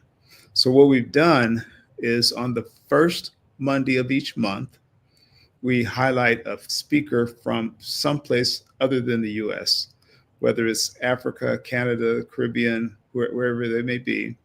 And then the rest of the Mondays, we meet every Monday, the rest of the Mondays throughout the month is primarily entrepreneurs from the US, but even sometimes then we still have entrepreneurs from different parts of the world that are our guest speakers, and just hearing their stories. One of the things that happened too that I didn't see coming is, and again, these are people of the African diaspora. One of the things that happened is that even though the accents and the languages may be a little different, we found that we had a very common bond. It was almost like family. And so even though our speakers were from Africa or different parts of the Caribbean or different parts of Africa, there was still this bonding that was taking place with our entrepreneurs in the US. And some of them, quite a few of them, have actually gone on to partner on different projects together from meeting on our entrepreneur mastermind meetings. So that was a real pleasant, I guess, to realize that is that even though the accents may be a little different, the connections were real and happened very quickly. Super. Now, you talk about the classes and education that you do and deliver as a part of the organization. Right. Talk a little bit about how those classes empower entrepreneurs to actually build and or grow their businesses. Well, I tell people, and I believe that it doesn't matter what type of business you have today. You have to have some tech skills to stay ahead of the game. So early on, we started providing training, again, using Zoom. So it doesn't matter where you were located. Started providing training on applications that entrepreneurs need to know or need to use.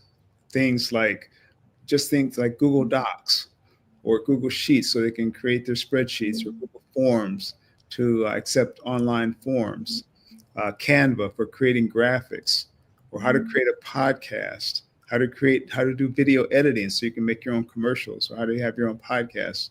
So we started offering classes like that online on a regular basis, and still do, for entrepreneurs, things that they need to know.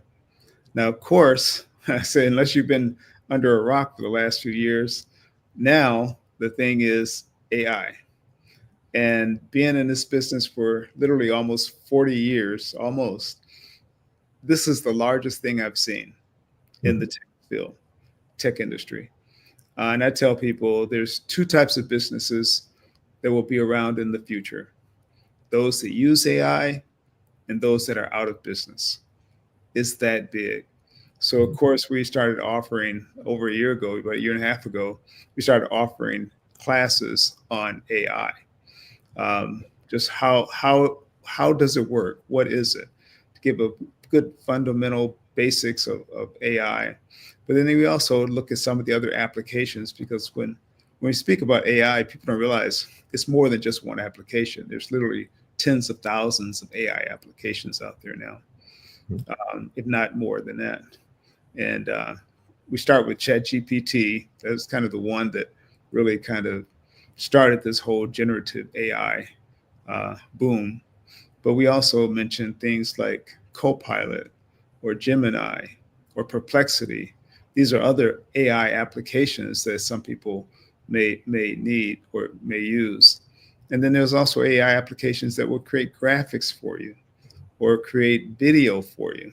So it really saves time for an entrepreneur to create quality content, whether it's text, audio, video, in a matter of minutes or seconds, which used to take hours or days or sometimes even weeks. So it's just a real game changer, in my opinion. Okay. So do the classes run continuously, or are they set on some semester schedule, similar to what a college might be? Yeah, no, well, we just run them on a continuous basis, and it's in part based on demand. Sometimes our members will ask for a particular class, and so we prepare it and we conduct it. Like I said, lately, for the last year or so, it's been primarily a lot of AI classes, but no, we just run them continuously. It's not a schedule, not like a semester type thing like a college. It's more of a demand. We just meet the demand. And some of the classes that are more popular, we rotate around more regular than others.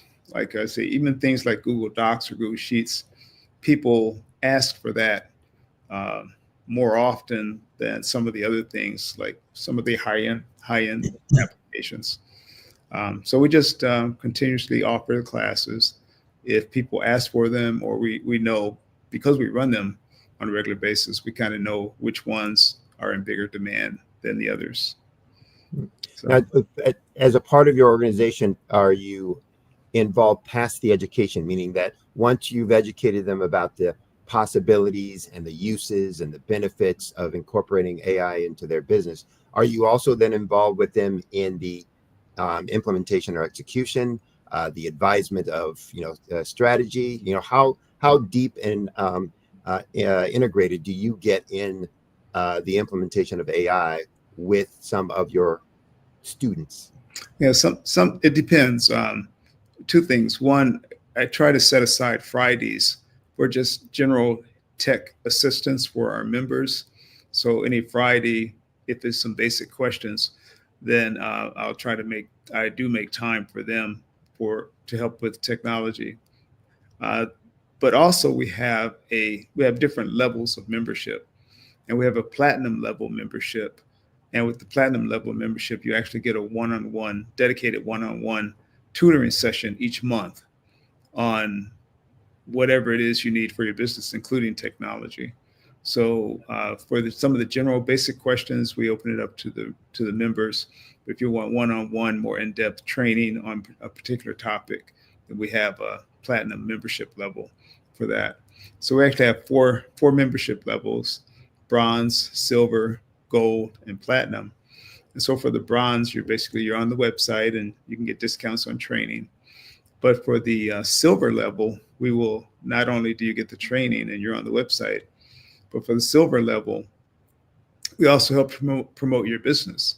What I mean by that is we've developed a social media following, we've developed an email list, and so we have a newsletter that goes out every Monday. And if you're a silver or higher membership level, we will put your announcement in our email blast that goes out to tens of thousands of people. And then on the gold level, with the gold level, you can also have your own podcast on our podcast network, including promoting your content. And then, as I mentioned, the platinum level, you can get some one-on-one training on a monthly basis. And of course, we promote your events as well on our social media, or if you want a podcast as well. So we just have different levels for whatever a member might want. And we set it up that way because some people just need more help than others. And we also, there's no long-term commitment. So you can upgrade or downgrade at any time. Some places, they lock you in for a year. Now we give you a discount if you join for a year, but there's no long-term commitment. You don't have to commit to a whole year. You can do month to month. But usually what happens when people actually join, then they see the benefit of it and they hang around for the most part. Okay. Can you talk maybe about a success story that reflects what you, not only what you do with your students in their learning, but how you've helped them incorporate AI and technology, and what they've done with that to kind of transform their business. Sure. I'm trying to decide which one. Well, one success story I would say is Lafayette Jones. And some people may recognize that name, but Lafayette Jones was the vice president for John Johnson of Jet and Ebony magazine. Mm-hmm. So he's up in age now, but he was really, he needed help with technology. His generation just wasn't using technology. And so we had a trade-off. I was helping him with technology, and he's a marketing expert. So he gave me a lot of insight and mentorship with marketing every.black. So over the last couple of years, he has grown by leaps and bounds. So now, from someone that could barely use technology at all, uses technology and AI on a daily basis. He and his wife produce a publication called The Urban Call. And with The Urban Call, he had at one time 5 writers to write the articles for his Urban Call. Now that he uses AI, he's able to reduce that from 5 writers to 1 writer and AI to produce his Urban Calls. So that's one success story. Another one is Addie Banks. Again, had little experience, I guess, with technology. Taught her how to create her own podcast, and she's gone on to create her podcast. She creates videos. She sells her books. She's written a book. She sells it online, and that's all through the classes that we provided. I'll give you one more. Her name is Dexie Bott. She's out of Texas. Mm-hmm. And Dexie, she was not doing voiceover for things like commercials, or she just had a beautiful voice. And every time anyone heard her, they would say, "Oh, you should do voiceover." So she started, and when she first came to us, she wasn't doing it. But we taught her how to do some podcasting, to do some audio editing. And now she has a business providing voiceover for some of our other members. Mm-hmm. She just did a book. She did the voiceover for a book. One of our members in Canada has written a book called Digital Gold, talking about how data is your digital gold. She did the entire book for him. She did another book for another member out of South Dakota. He wrote a book, and she did the voiceover for his entire book. So and another member, Dr. Karen Moore out of Pennsylvania, she did voiceover work for her. So, and again, 3 years ago, she wasn't even in that business at all. Right. And now she's turned that into a business, providing voiceover work for other members and other clients. It just took off for her. And those are just the 3 that just came to mind right off the bat, but there's others as well. Super. Now, you mentioned a couple of times Dr. Dudley. Mm-hmm. Talk a little bit about who he was, for folks who may not know who he was, why he was so important, for you, and you have a project that you are doing to celebrate him and his accomplishments, correct? Correct, right. So Yeah. talk a little bit about that. Well, Dr. Joel Dudley Sr. was the co-founder, one of the co-founders of the Dudley Q Products, beauty care products company. And I guess it was around 2015. Again, I had not heard of him, but someone sent me an email and wanted to introduce me to Dr. Dudley and invited me to a meeting. Well, I started to just dismiss it. You get a lot of emails and things like that. And I thought, I don't know, there's something about it. Let me Google, who is this? And I Googled him, and sure enough, it told his story of someone that started literally with $10, created a company bringing in over $35 million a year with hundreds. I think he has like 700 employees at the height of his company. His daughter runs the business now. But I thought, well, shoot, I need to go to this meeting. And what he did for 40 plus years, he taught entrepreneurs how to be successful in business. You didn't have to be in the beauty care industry.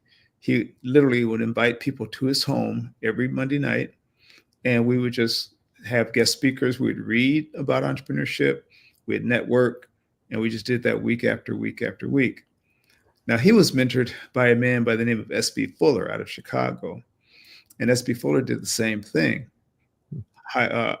Mentoring entrepreneurs, and he mentored John Johnson of Jet and Ebony magazine. He mentored George Johnson of Afro Sheen and Ultra Sheen, if you remember those hair products. And what a lot of people don't realize, he also mentored Mary Kay of Mary Kay Cosmetics. He helped her get started. So he had these meetings. Joe Dudley had these meetings helping entrepreneurs. I attended the meetings for Dr. Joel Dudley Sr., and then we started conducting the meetings. Now, on one Sunday about 4 or 5 years ago, I was at his home, and he was recording all the meetings and graduations and speeches that he'd been doing for the last 50 plus years. And he had them on VHS tape and cassette tapes and DVDs. He had all types of formats. But some of them were old, and they were, over time becoming brittle, and a few of them were becoming molded. And so I asked him, I said, we really need to preserve this content. And so he agreed. And so we started converting VHS tape to a digital format so we could put it on the podcast for people around the world to view. And when COVID happened, we didn't want to go to his home to work on his project. So we started interviewing people associated with his company over the years.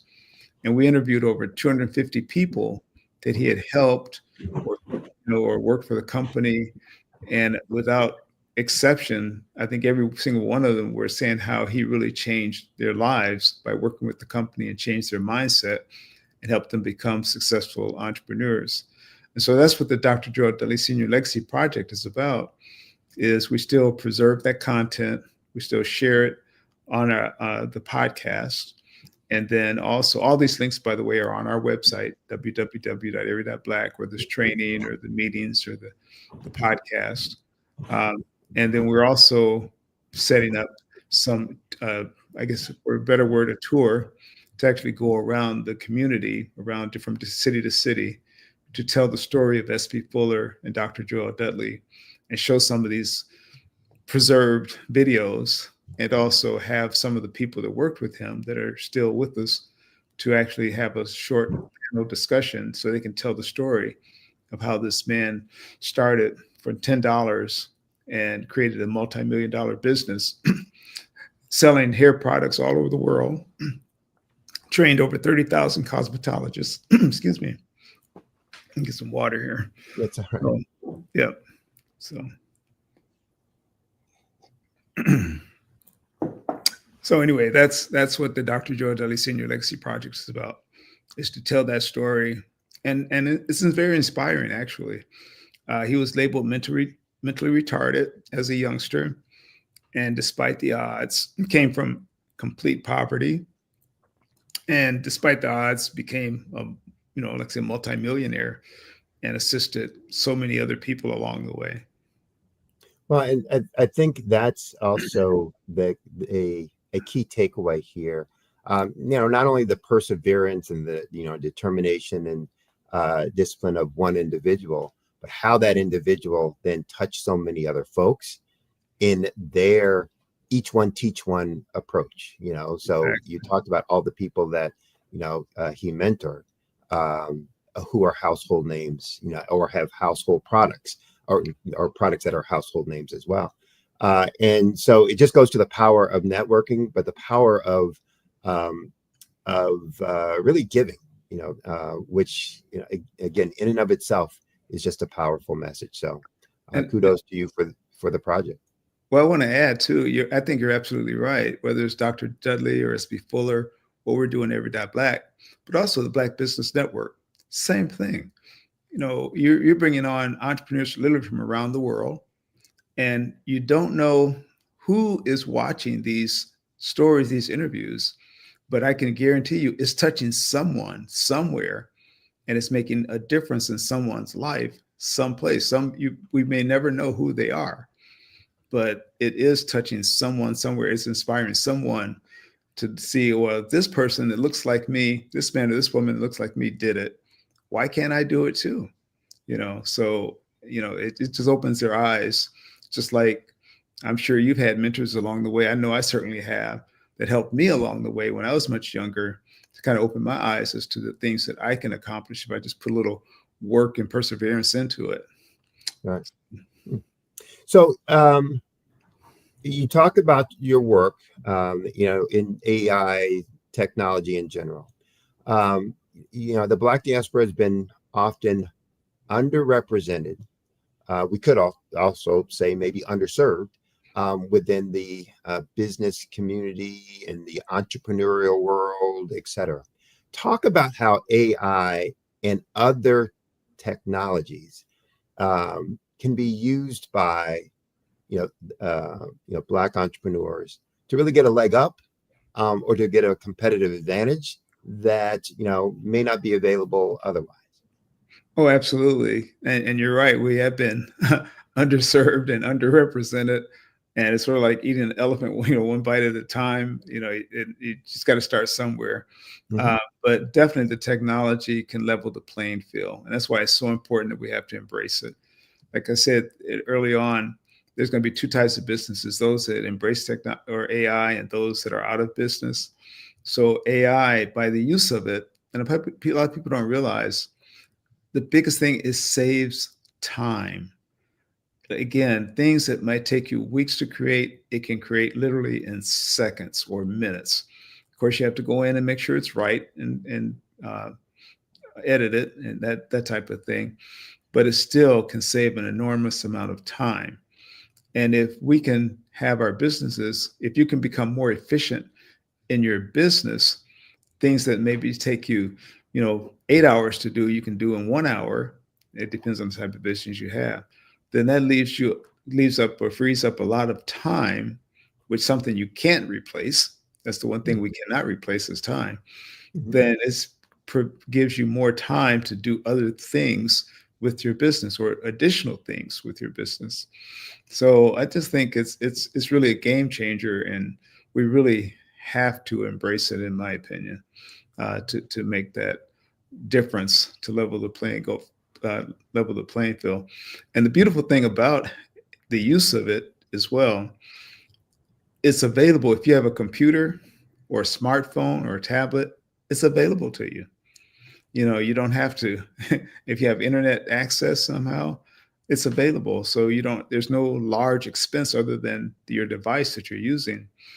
But there's a lot of applications that are free once you've got your smartphone or your computer to use this technology that's available to you. Or if you don't have, go to your local library, right? And just make use of what's available, and don't be afraid of it. So I think it's just the opportunities are endless, but you have to act on it. We have to act on it. Okay.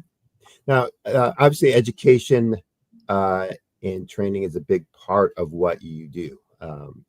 Communication, education, et cetera. So over the years you've been doing this, thousands, maybe tens of thousands of people that you worked with, that you've trained, that you've educated in all of these technologies and the implementation, et cetera. Talk about maybe the strategies of teaching of coaching that you have found to be the most effective, for you in your work with, budding entrepreneurs? Sure. I remember one of my very first training jobs. I was doing a training job for the Army, U.S. Army, in Hampton, Virginia, and I was really excited about it. It was my first, federal job like that. Well, actually, we did one for the NASA, but my first real major job with the military. And I remember going in that morning, and I was showing the students what you can do with it and how the software worked and everything. And then that afternoon, I asked them to do it, and I realized they weren't picking up on it. What I learned was that people have to do it in order to learn. Mhm. They have to actually do the work. So I changed my teaching strategy from that point on, where I would demonstrate it, what can be done.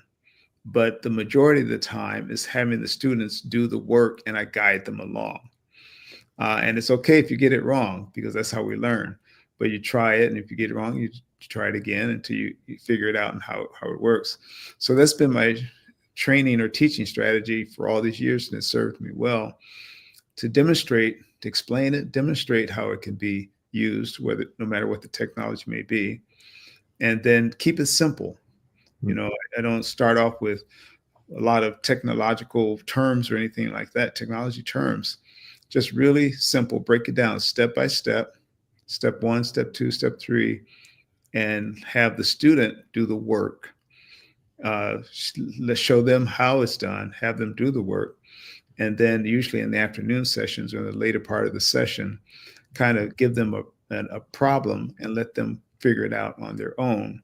But again, give them some guidance if they really need it. And that's work really well, is to keep it simple, one step at a time, build on what you've learned before. And the main thing is that you have to do it. So the bottom line is, whether you have an instructor or not, I found that you just have to do it. You have to put in the time to use the software, to sit in front of the computer or get on your smartphone or whatever the device you may have, and just do it. And you may not get it exactly right the first time, but that's okay. It's not going to hurt you. You're not going to hurt anything. You just work at it, and you will catch on. No matter what your skill level is, you will catch on if you stick with it. Some people are going to catch on faster than others, which is fine, but everyone can catch on. Everyone can learn how to use this technology if they make the determination and the decision to stick with it and persevere through it. Okay. In giving that response, you mentioned or alluded to some organizations that you worked with, and most of your work is with a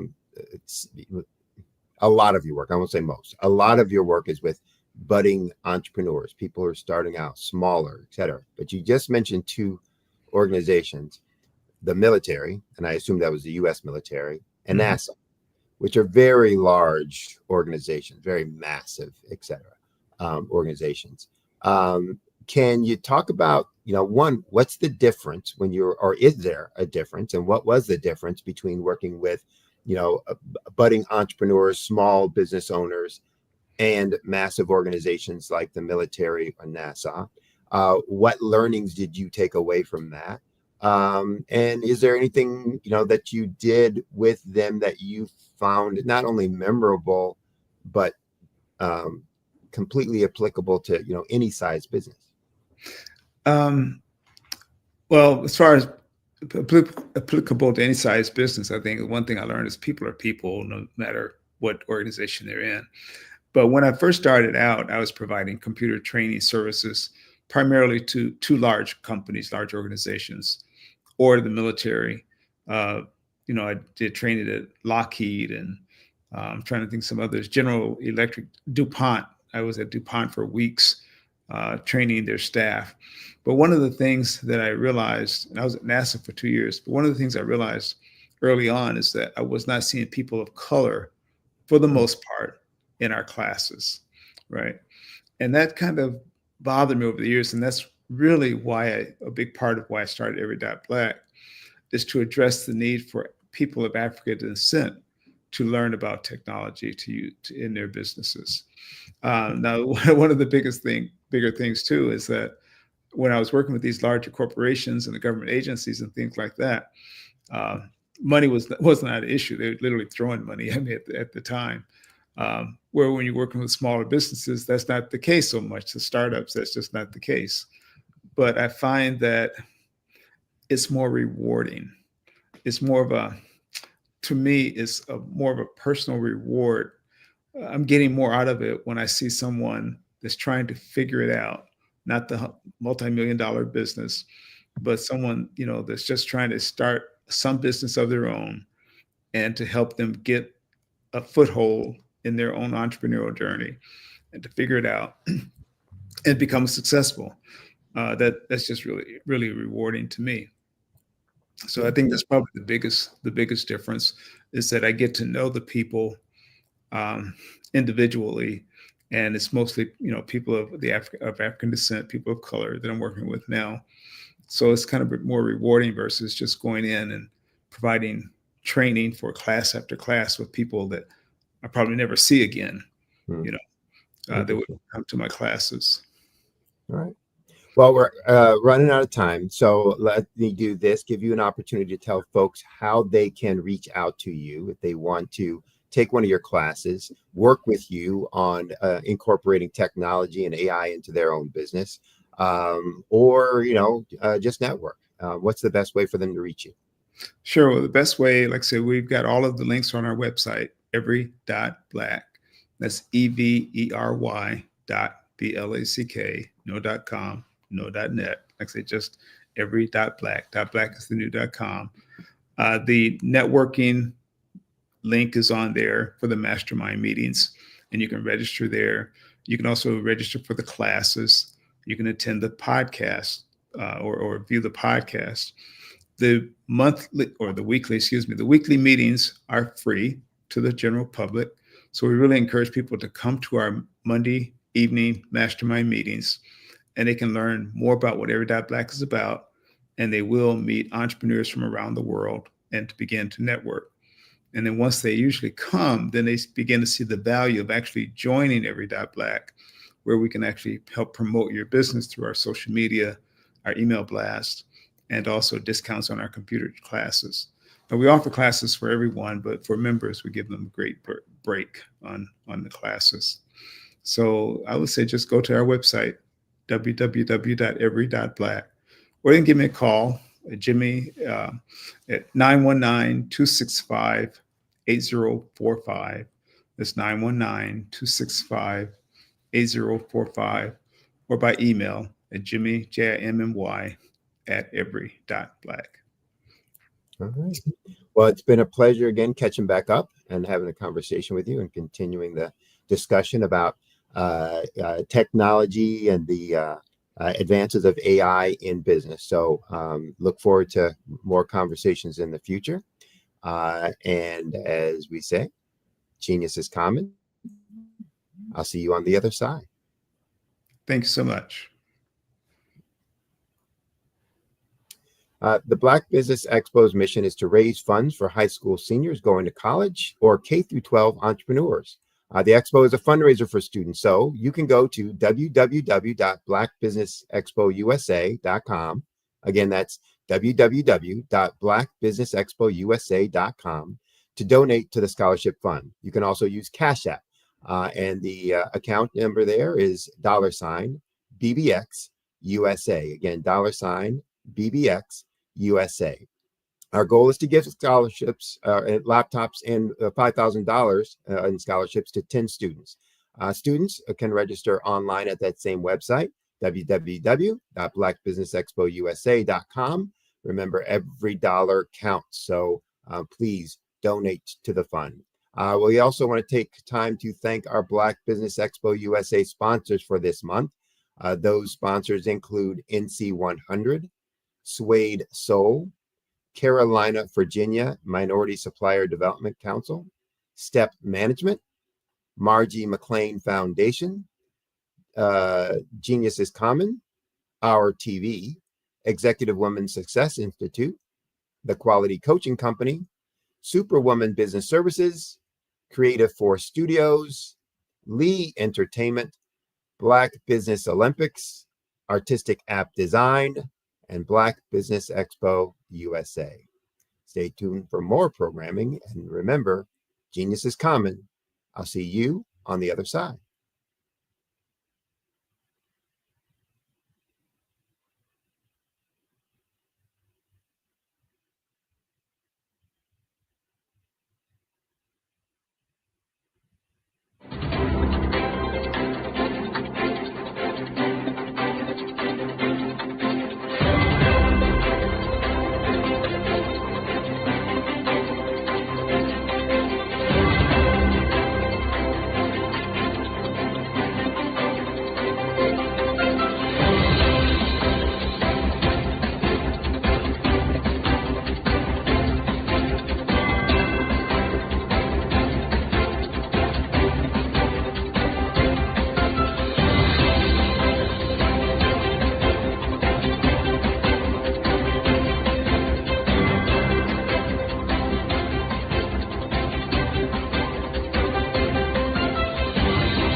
Dr. Eric Kelly III and a host of phenomenal speakers from all around the globe for this 7-day virtual event that you don't want to miss.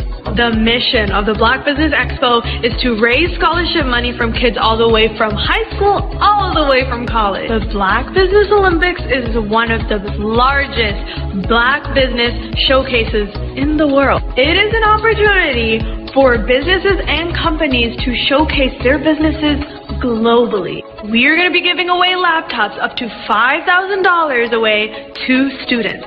Again, I'm Olivia Appleberry, the founder of 2 Cents Finance and one of the speakers for the expo. I am so excited to see you there. For more info, go to www.blackbusinessexpousa.com or call 919-308-9090 and hope to see you there.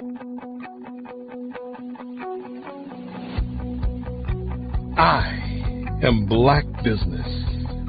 From the moment I wake until the time I sleep. Yes, I am Black Business.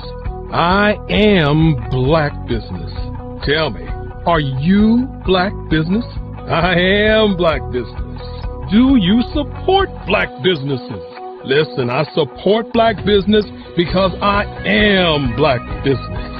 Black Business Expo, one of the largest business showcases in the history of Black business in the world. The world! Sign up today at www.blackbusinessexpousa.com or call 919-308-9090. I am Black Business. I am Black Business. From the moment I wake until the time I sleep, I am Black Business. I am Black Business.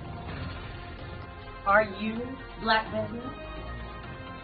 I am Black Business. Do you support Black businesses? I support Black business because I am Black Business.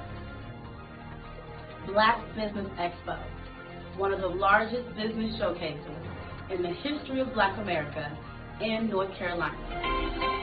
Join Dr. Eric Kelly III and a host of phenomenal speakers from all around the globe for this 7-day virtual event that you don't want to miss.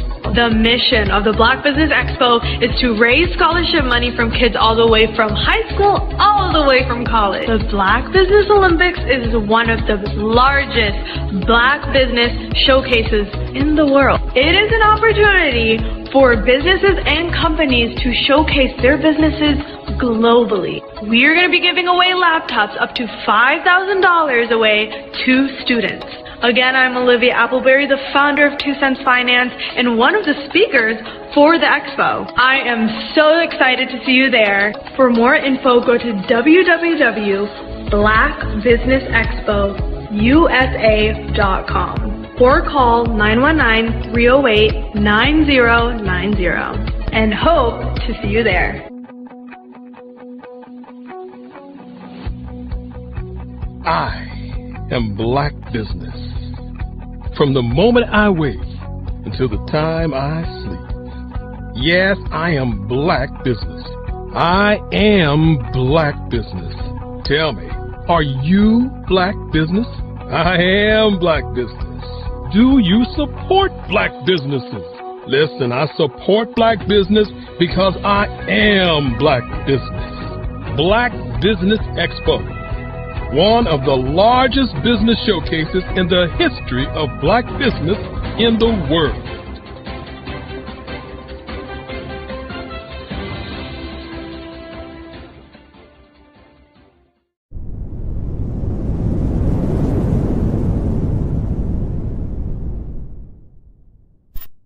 Sometimes you got to hear the news from the Black perspective, and more specifically, Black publishers. And that's exactly why you have to download the HeyTie app, the largest mobile app delivering breaking news, videos, and podcasts from 200 of your favorite Black publishers. Yes, 200 Black publishers delivering news as it happens, literally all in one app. Go to HAYTI.com or download the app in the Google Play Store or Apple App Store. It's completely free, along with information that you can trust, so go check them out.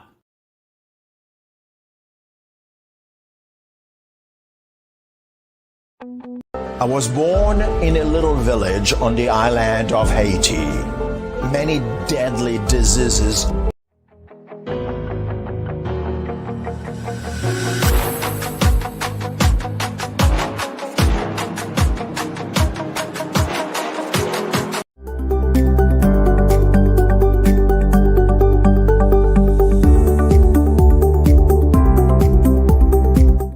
Katie Bennett, and I own Lexicon Presents Publishing.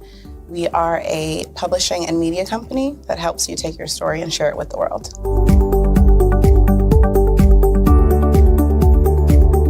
You know, for a while, I just had my family telling me to just hang it up, get over it, you know, and I had no support. And it was in your program that I really understood the necessity for having that help, having that support.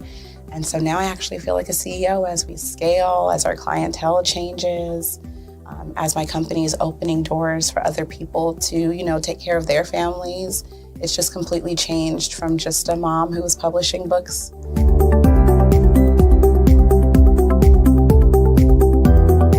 I was at a point where my job, although it was paying really well, wasn't enough. And my business was always in the red, and I was tired of it. And so I came in just hoping to get some sort of help to just not end up in the red every month.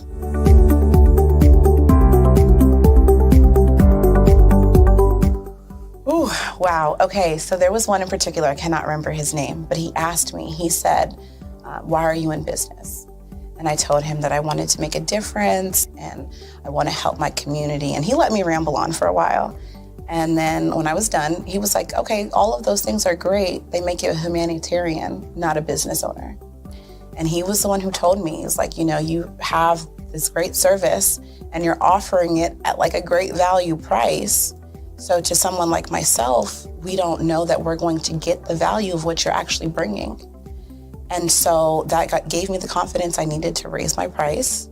It gave me the confidence to go after my, you know, my actual client that I actually prefer to work with. And it really just changed everything for me. I don't think without him kind of giving me that push, I don't think I would have gotten to this point or position.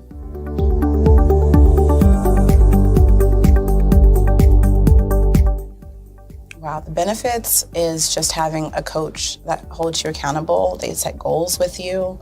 That's been my favorite part. She has amazing experience, you know, and so she brings her strategies and her ideas, and she helped me narrow down, you know, what services I actually wanted to offer, how I could actually continue to offer it, how many clients at one time could I have.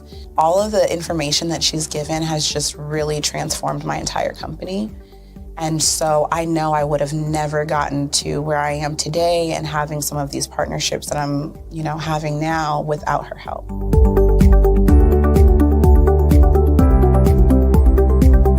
You're you're going to get information that you're not going to find on YouTube. You actually take the time to strategically give us the information, then give us time to actually apply it. I would also say that so that you're not just out on a ledge alone trying to figure this out. Like, you deserve to be in a community with other people who also want to grow their business.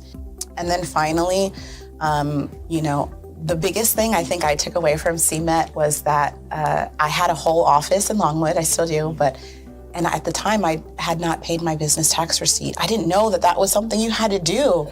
So that was like one of the first couple days of information. And I'm like, oh my gosh, let me go get that together right now. So I'm really glad that, CMET was there for myself. And anybody else who has the opportunity, they need to do it. I was born in a little village on the island of Haiti. Many deadly diseases pounded me.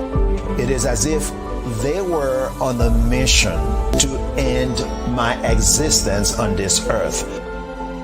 I refused to give up. In 1983, I left Haiti and came to the United States of America. And I came with $5, 2 shirts. I didn't speak in English. I came to Atlanta. I got a job. I was a doorman. I was a doorman with a dream. What I used to come on stage. I'd rehearse this moment that I'm standing in front of you. That's the power of a dream. Maybe today is the day you begin acting as if you already have it.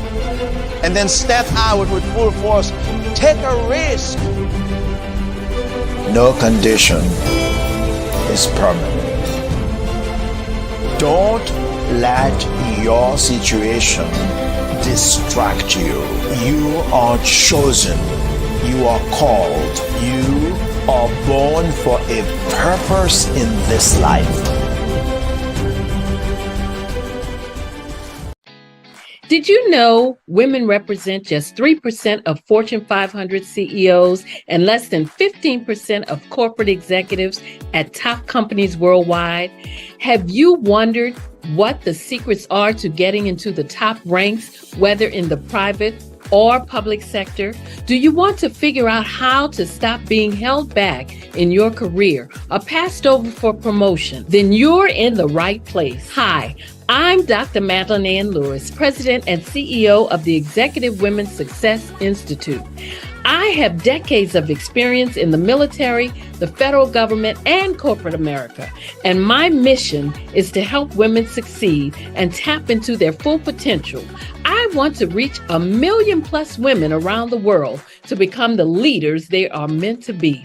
So if you want to move into a management or executive level position, or maybe you are a female veteran transitioning out of the military into business entrepreneurship, then reach out to the Executive Women's Success Institute at 301-693-3284. Let us get you on the fast track to success.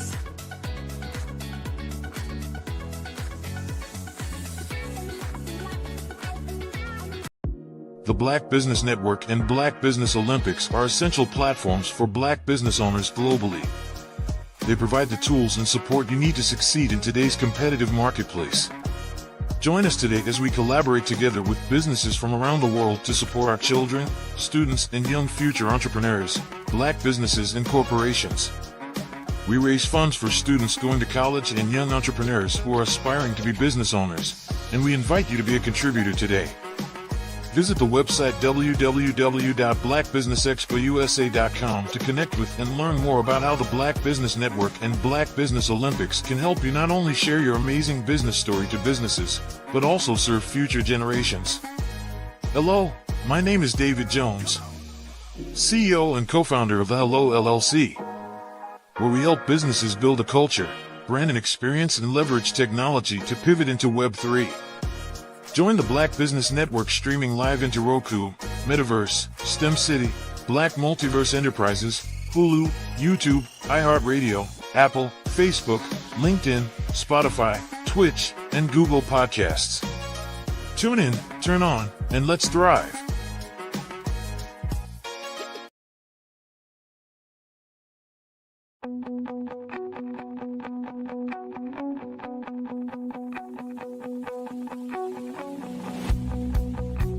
I am Black Business. From the moment I wake until the time I sleep. Yes, I am Black Business. I am Black Business. Tell me, are you Black Business? I am Black Business. Do you support Black businesses? Listen, I support Black business because I am Black Business. Black Business Expo, one of the largest business showcases in the history of Black business in the world. The world! Sign up today at www.blackbusinessexpousa.com or call 919-308-9090. I am Black Business.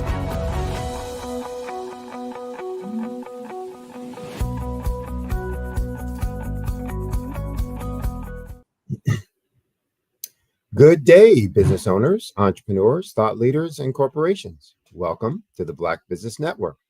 My name is Sidney Wormsby. I'm the owner and founder of Uertis e Decus, which is translated from Latin to honor and distinction, or excellence and distinction. We are a business growth consultancy that helps entrepreneurs double their profits in less than 12 months. I'm also your business moderator for this session on the Black Business Network. The Black Business Network is a 24-hour business network showcasing Black businesses, business owners, entrepreneurs, and thought leaders worldwide. We have speakers from all over, from North Carolina, from London, Singapore, Africa, Japan, and cities all over the United States. The Black Business Network is a global community sharing its business knowledge to empower, to inspire, and to educate businesses about business. Our next speaker this morning is Miss Ashley Marie. Miss Marie is on a mission to uproot, motivate, inspire stronger believers through entrepreneurial education, empowerment, and emotional support and accountability. She's reached over 1,000 men and women around the globe in her work. She's a mighty and influential woman, proud mother of 2 beautiful daughters. She's overcome rejection, betrayal, domestic violence, and being misunderstood most of her life. She's found her purpose in reaching back and helping others cut ties with their drastic pain and encouraging others to rise from the pit and embrace the promise to produce something epic. And that's EPIC, which she will explain. Her purpose is to help others by teaching them to think like a champion and unapologetically live. 10 years of experience in business and leadership development, especially skilled in implementing new communication strategies, managing emotional resiliency, and building leadership skills in both women and men. She has a ton of experience, a message that everyone needs to hear. And so if you would please help me welcome Miss Ashley Marie. Excited to be here. Thank you very much for this opportunity. I find it astronomically hilarious sometimes when I hear the way that people introduce me. It is both an honor and a privilege, right? I think sometimes when we hear some of the trials and triumphs that we've experienced, that oftentimes when people see us take platforms and they see us take stages, they always lead with our accolades. I am both an author. He mentioned that I am a mother of 2 beautiful, absolutely beautiful daughters.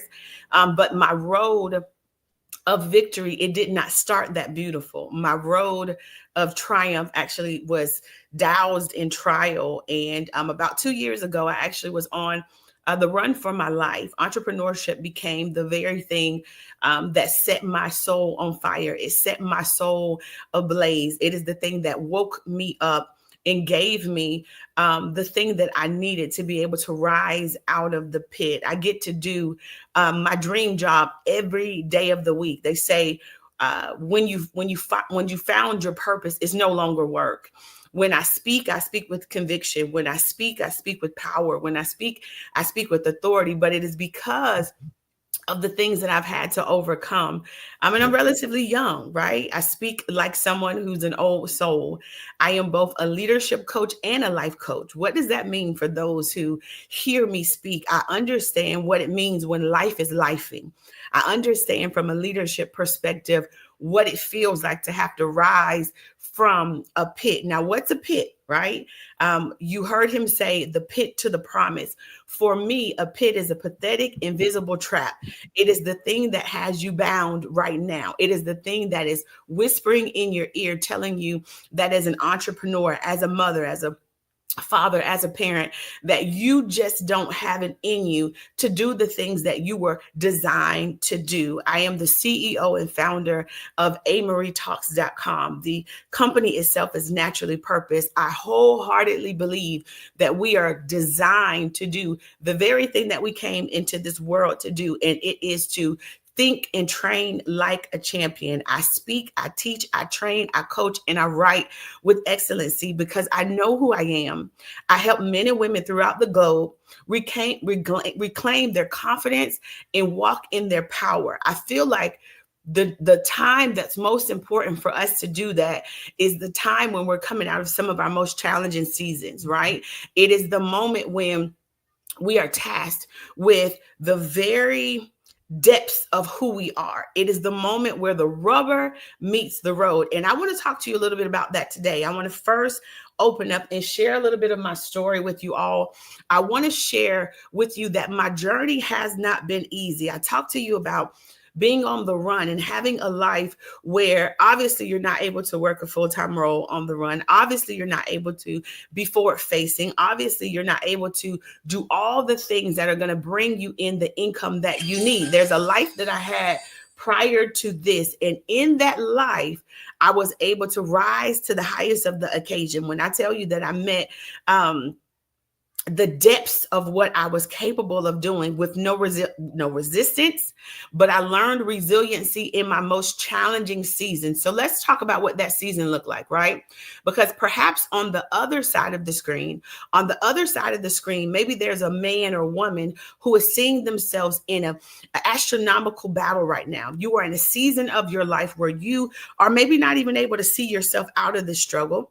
Maybe that struggle is laced with disappointments and battles, and maybe you're battling with things like limiting beliefs. You are telling yourself that you are not capable of doing the things that you know you've been able to do because of the season of the life that you're in right now.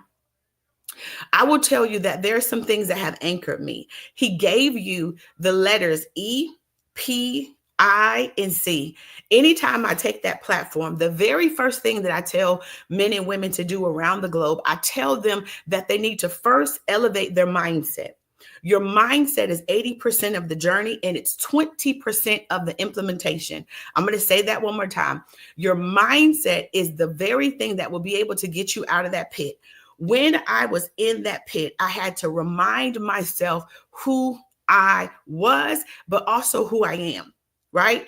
In that pit, I was able to write a book. In that pit, I was able to take international stages. In that pit, I was able to coach people from their pits into their promise. How was I able to do that? I shifted my entire mindset to who I was becoming, not necessarily what I was enduring in that moment. The second thing I had to do was I had to begin to position myself.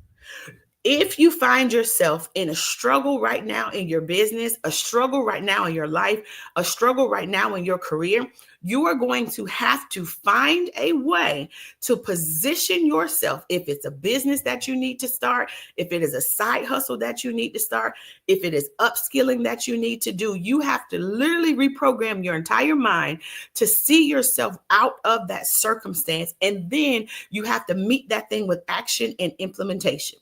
And that's where I see a lot of people fall short. You have to become the very version of yourself that is worthy, that is determined, that is willing, and that is hungry for the life that you know was promised to you from the moment you came into this world. The third thing that I typically coach individuals around the globe is identifying your limiting beliefs. What are the barriers and the things that are breaking you right now? What are the words that you're saying? What is the conversations that you're engaging in? What does your entire environment look like right now? Are you sitting around people that are convincing you that you are not worthy of the life that you were promised? For me, I had to remind myself, irregardless of the situation, I am in a pit with 2 daughters who are depending and relying on me to come out of this thing swinging. Come on, somebody, to come out of this thing, rising from the pit, rising amidst the ashes. I had to convince myself, which is C, to calculate and to chart myself out of that pit. I had to determine how much money did I need to make and how was I going to have the capacity to do the thing that I was called to do without allowing myself to believe that I was not worthy of this very thing. How do you chart yourself out of foolishness? How do you chart yourself out of a circumstance and a struggle? Things like betrayal and disappointment and all of the things. How do you pick yourself up from that pit? Could it be that you need to focus on the promise? I had to focus on the ideology that one day I would be taking international stages like today. I had to focus on the ideology that I was called to the nations and just not called to my local community. In that homeless shelter, I had to remind myself in that place of the pit that there was a promise that was attached to my life, that I would be changing lives throughout the nation, irregardless of what my struggle was and what it was going to become. I share with you guys that I wrote a book from that pit. I wrote a book to the woman that I was becoming. I wrote a book to my daughters about a life that I know was promised to them. I wanted my daughters to know, as I want many of you guys to know, that these crucial journeys that we're taking on, at the end of that journey, it is going to land you in a place of confidence and in a place of consciousness. I'm going to say that one time. The things that you're going through right now is going to land you in a place of confidence, or it's going to land you in a place of consciousness. And so at the end of my speech, I'm going to be giving you guys an opportunity to download at no cost a confident and a conscious workbook, because I want you guys to begin to do the work that you need to do so that you can see yourself into that promise. Now, most of you guys probably are here on the other side of the screen because you want to hear about business, you want to hear about entrepreneurship, but I want to talk to that person that right now is emotionally at their breaking point. You are emotionally at that point where you are like, I have this business. I'm called into this marketplace ministry. Everything that I'm looking at right now, nothing looks like the promise. I want to speak to that person today. I want to help you navigate that journey back into confidence, that journey back into hope, that journey that even when life leaves us in that pathetic and that invisible trap, I want to see you rise from that space. Because I know that you know that your heart believes that there's so much more for you. There's so much more to life. There's so much more. And I want you to rise beyond what you feel like you're capable of doing. The world is waiting on you. The world was waiting on my voice when I was laying there down in that air mattress, in that broken place. The world was waiting for Ashley Marie to be birthed, to speak to the nations, to tell them and to command them to rise. I knew at that moment that the conversations that I was having between my 2 ears, it was not the truth of what it was. I knew that there was a world that was waiting for me, and I had to learn how to break the chains of limiting beliefs. I had to learn and master how to silence the voices of defeat. I had to learn how to take back the life that was promised to me. There's a life that's promised to you. And I want to see you walk this road of triumph. I want to see you embrace this resiliency in your emotions. I want to see you face countless limitations. And I want to see you come out on the other side. I want to see you take platforms like this. I want the world to know your name. I want the world to know what you are and what you believe in and what you believe that you're capable of overcoming. I want to empower you through this connection. Every time you allow those questions, those doubts, those fears to limit you, you're giving away your power. You are giving away your power. See, limits and beliefs are like invisible chains. Come on, somebody. I know you guys have heard of the chain breakers. I know you guys have heard of those who dare to travel the road that was less traveled, right? I know you guys have heard that these beliefs are either going to push you into this confident space, or it's going to make you so conscious of the things that you do not have that it's going to debilitate you. And I want to speak to that person that is crying out right now, that is saying, I don't want to believe the lies. I want to come into full alignment and agreement with the power and the grace that I have been given. This is the power that you've been given since the moment that you've come into this world. I am a woman who could have either embraced defeat or I can embrace dominance. Come on, somebody. Do you want to be the type of entrepreneur that embraces defeat? Or do you want to be the type of bold entrepreneur that embraces dominance? I knew that when I came out into this marketplace, I wanted to dominate the field. What field is that? I wanted people to see me as somebody who could post-traumatically grow after one of the most daunting seasons in their life. I wanted the world to know that I had a higher purpose, even when I could not see it from that air mattress in that homeless shelter. I wanted the world to know that, like me, they too could do it. But how could I get them to see something that was not there? How could I get them to choose confidence over consciousness? How could I get them to see that this is the very intersection of where life begins for them? It is not where life is ending for you. I want you to get a sheet of paper and write down all the challenges and stepping stones that you've experienced this year alone. It could be 1, it could be 3, it could be 5, 7, 10. And to the right of that thing that you wrote down, I want you to attach a promise that only you know that you are destined to achieve in this lifetime. I'll give you an example. One challenge in my life was homelessness. I had to see myself owning my own home. I had to see myself being in a much better place. I had to see myself being in a happier space. The second challenge that I had to overcome was work, a career. Because one thing about being on the run and being a DV overcomer and being someone who experienced all of those things, it was very difficult to show up in the workspace with some things, right? So I had to learn how to take my skill set, and from that skill set, I had to learn how to leverage my skills and monetize that. I had no choice but to begin to teach the world what I knew from that broken place. You see, success takes anything like a cell phone, having a voice and a topic. You can push that live button and you literally can begin to monetize on every pain, every setback, every lesson. He will create a platform for you if you allow that voice that's in between your ears to have that level of dominance. Now let's talk about the person that does not choose dominance. Let's talk about the person that chooses to remain in their pit. Let's talk about the person that sits there and does absolutely nothing. That person was not able to successfully turn their trial or their pain into purpose. They took that pain and they had an excuse attached to it. Now, I'm hoping that those that I'm speaking with today, that's not the audience that I'm speaking with, because entrepreneurs are able to translate that pain into purpose. We're able to take life by the horns and claim victory when it's within our reach.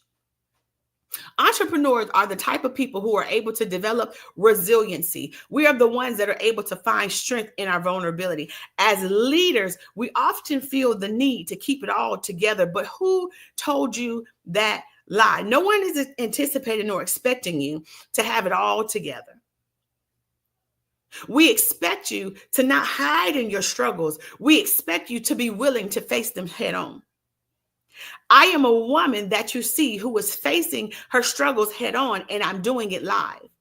I am a woman that's living out my life with courage. I'm living out my life with grace. But I had to learn that strength isn't about pretending. Strength is about having it all together. Strength is about being honest with yourself and finding hope in your vulnerability. I hope by being vulnerable with you today, it has helped you make this shift. I hope by being vulnerable with you today and showing you that I can lean in on my pain, it is the very thing that is going to birth purpose in your life. This is the intersection of transformation. This is the person who does not have it all figured out. It is the woman who's hungry enough to go and to pursue a life that was promised. And that's all you need today. Today, I need you to commit to making a choice. Today, I need you to commit to taking that next step and trusting the very person that is who you are today. The very person that can find strength in their story. And then I want you to take it a step further. I want you to begin surrounding yourself with a very good support system. One of the most powerful steps in this walk for me coming out of the pit, I had to begin surrounding myself with people who understood that I needed to be uplifted and I needed to be empowered. You see, oftentimes the empowerer needs empowerment themselves. The leader needs a space where they no longer have to lead. We need spaces where we can just be 100% who we are. A space that even in our darkest moments, we are able to take off our mask and breathe. I'm so grateful for those that are around me. Even the person who gave me the invitation today, that in my darkest moments, that person said, Ashley Marie, I have zero doubt that you're going to become the very best version of who you are destined to be. It is that person who reached out, that person who connects, that person who leans in when other people lean away, when they step away, when they leave you where you are. I want to encourage you today and let you know that you are not meant to walk this journey alone. You are not meant to face these things alone. You are not meant to face your fears alone. We are designed to walk this journey in the counsel of those who want our well-being to be positive. And the final thing I want to share with you today is about setting goals. When we begin to set goals, we begin to take steps towards triumph. We begin to embrace this life that's promised to us. We begin to create from that pit. How do you create something from nothing? That is the age-old question. How do you begin to set a vision for your life that looks so different from the life of survival that you're experiencing right now? And this is for all of the business owners.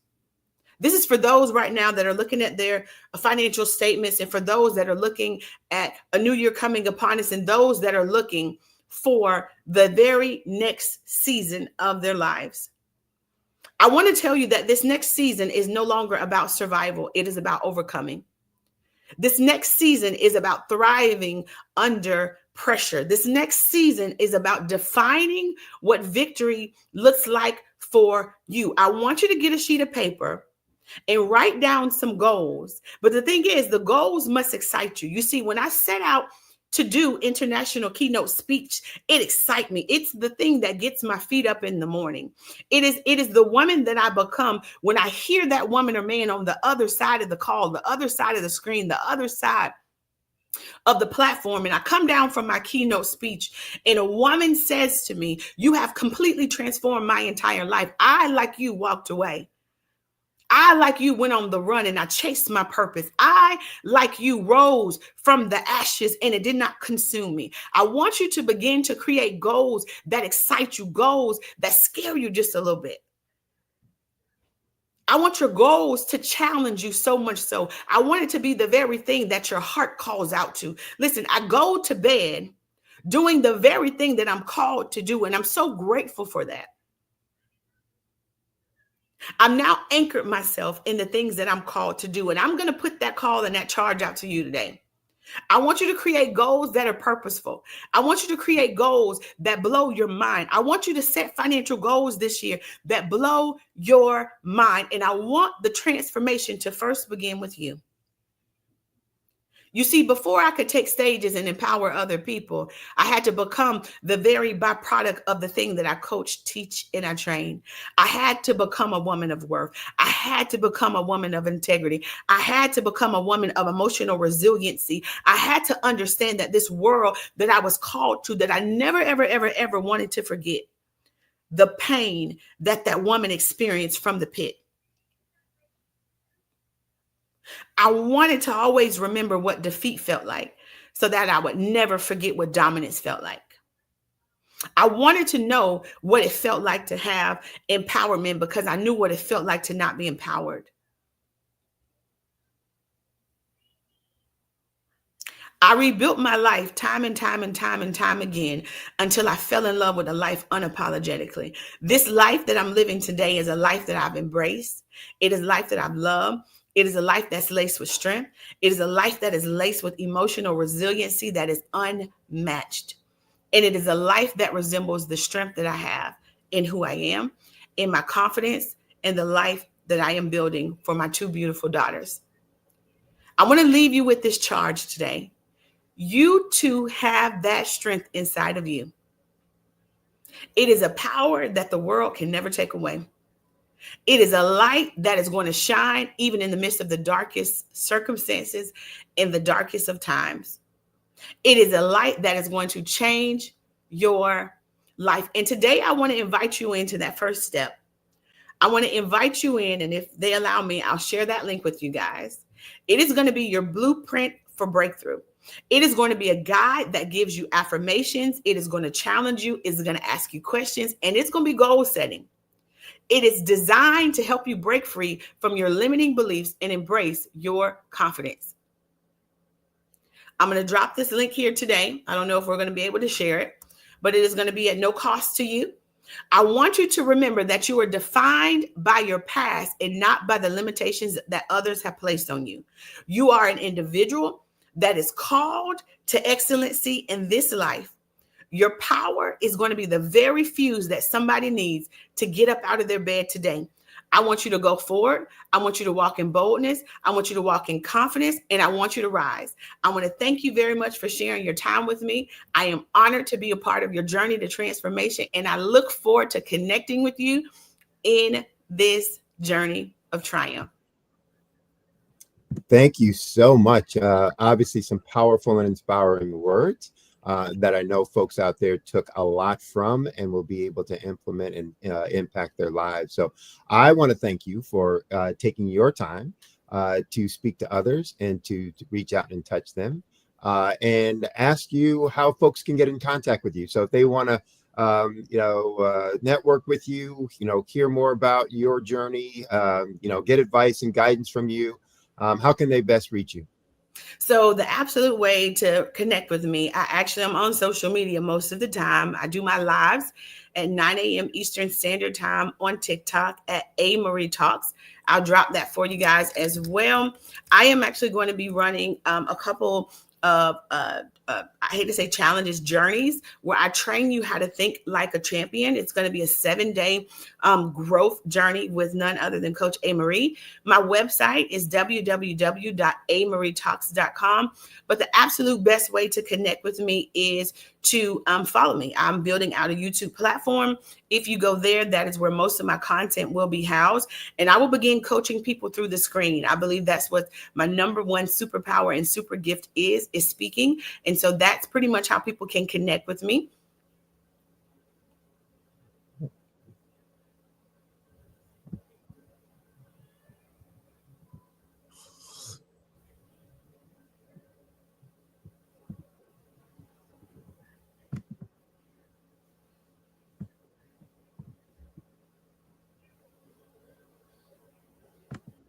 So not sure if Ashley Murray dropped off. Can you hear me?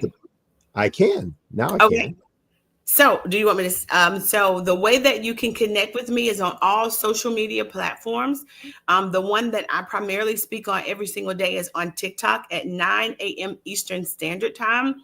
Most people connect with me through YouTube. I am building out my YouTube page as well. Those who are interested in coaching, if you download the Confident and Conscious, there is an invitation for you to schedule a call. I do work with those that I first meet and I connect with. I'm very personable. So just as I am on the screen, that's how I am in a one-on-one coaching segment. And I do coaching programs as well throughout the nation. And so that's how you can connect with me. Well, thank you very much again for your time. Look forward to meeting with you again and having you on the program. Until then, genius is common, and I'll see you on the other side.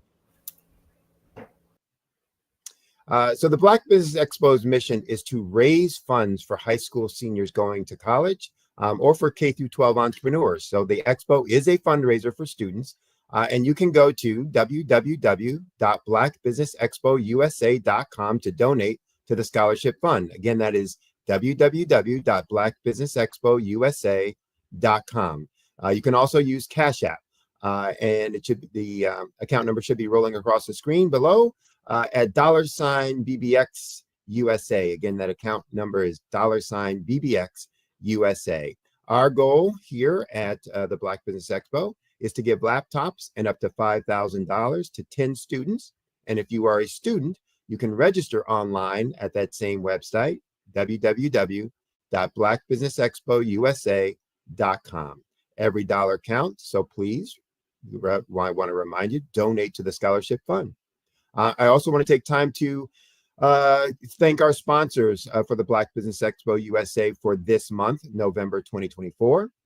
Those sponsors include NC100, Suede Soul, Carolina, Virginia Minority Supplier Development Council, Step Management, Margie McLean Foundation, Inc., Genius is Common, Our TV, the Executive Women's Success Institute, the Quality Coaching Company, Superwoman Business Services, Creative Force Studios, Lee Entertainment, Black Business Olympics, Artistic App Design, and Black Business Expo USA. More programming is coming up, so stay tuned. Genius is Common, and I'll see you on the other side.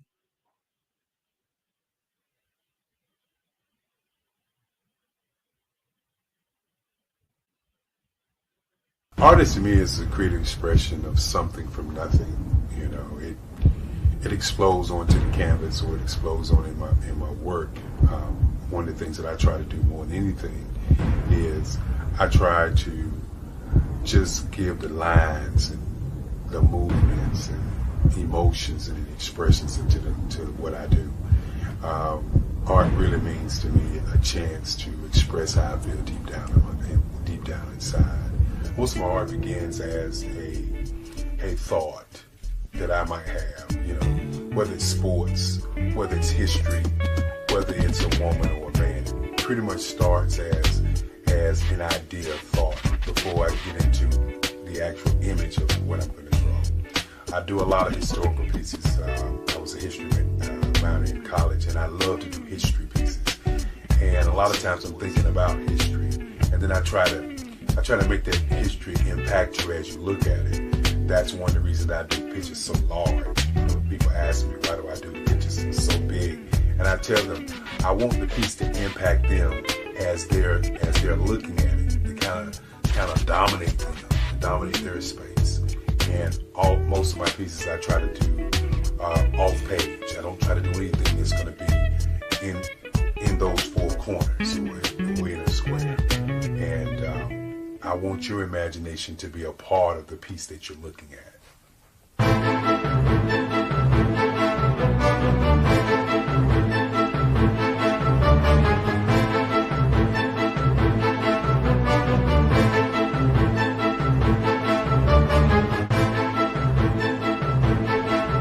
The way I feel when I'm drawing, when I'm creating something, is I feel free. I feel like there is an anticipation of something that's going to come. I try not to draw first. I try to draw second. And what I mean by that is I try to allow myself to kind of get into the piece and just relax. Sometimes I miss time. I'll draw 2-3 hours, sometimes 4 hours. And while I'm drawing, it's just a free. I just feel free. I mean, I feel like time stands still.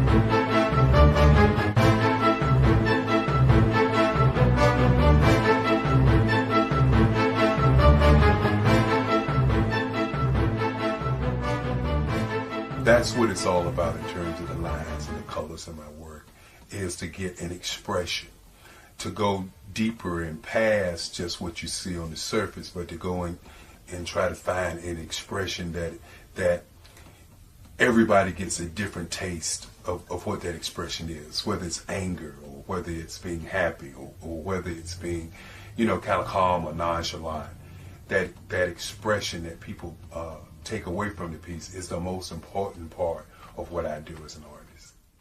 Bold is the size of my pieces, where I try to do the piece larger than life, to kind of push forward toward you.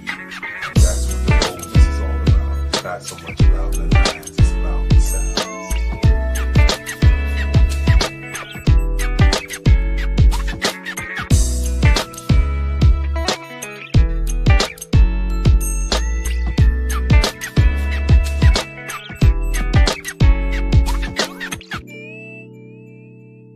The Face of Change art show is inspired by my mother, but more importantly, it's a historical moment in time as the pieces depict different emotions and expressions of Barack Obama. The 44th president is indicative of the 44 pieces of art that I have done in this particular collection. When you begin to think about expressions and portraits, this is a portrait gallery of expressions of what transpired as Barack Obama ran for office. Some of the pictures are abstract and some are expressionistic. And I combined both of those forms of art to create this collection of art pieces.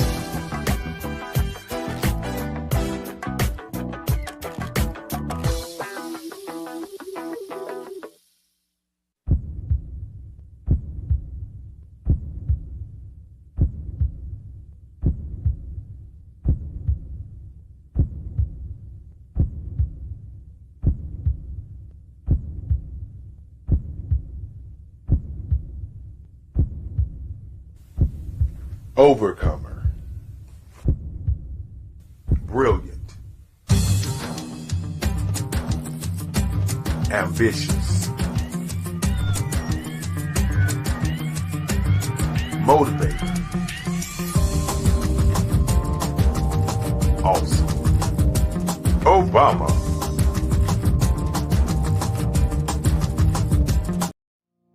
Did you know that approximately 333.34 million businesses exist today, according to a report from 2021? And you may be one of those businesses, or maybe you're not in the business market yet, but you're aspiring to be a business owner. Well, guess what? You're in the right place at the right time. Because let's face it, everything is about timing and opportunity. Hi, my name is Dr. Lotus Richey, and I'm the CEO and founder of the Lotus Richey Coaching and Consulting LLC, along with the Lotus Richey Ignite Show.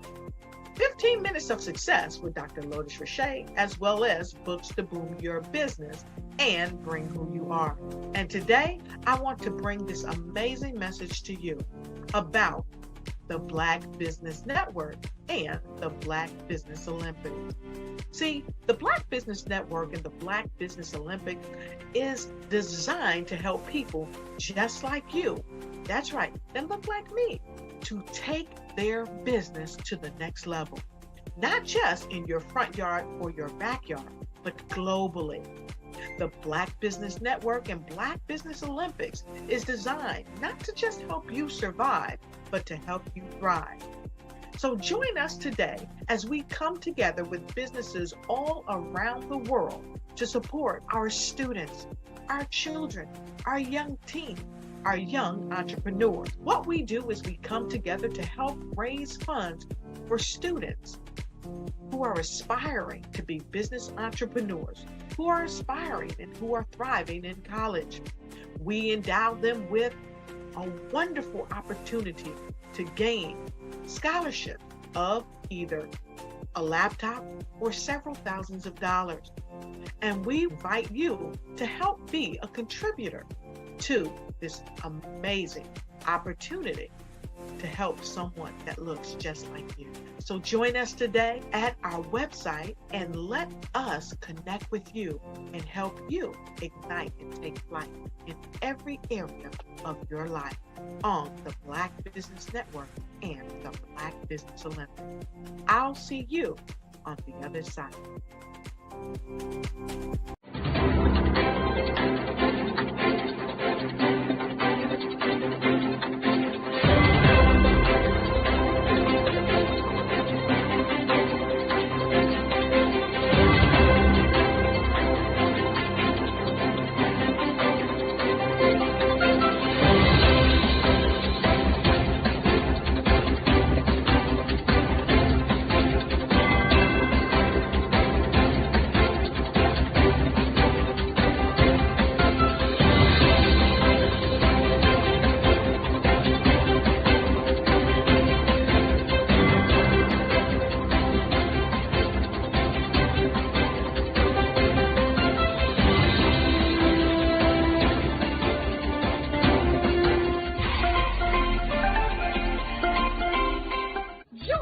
Dr. Eric Kelly III and a host of phenomenal speakers from all around the globe for this 7-day virtual event that you don't want to miss.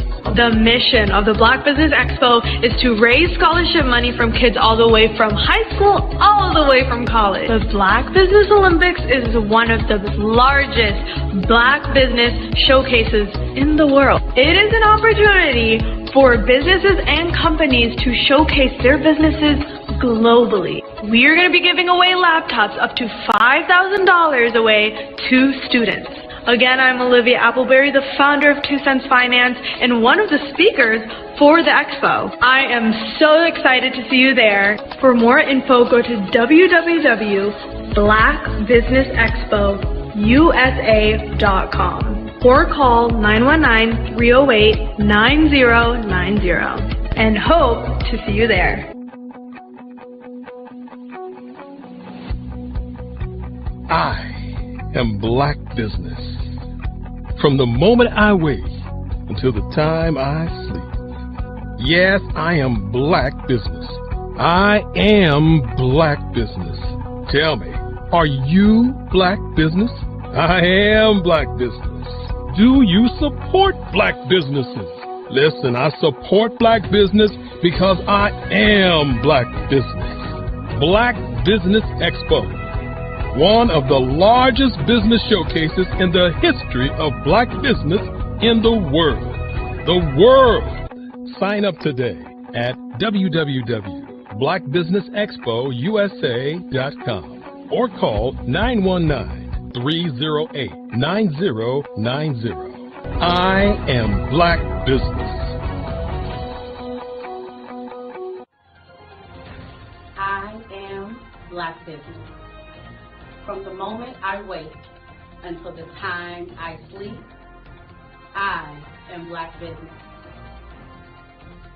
I am Black Business.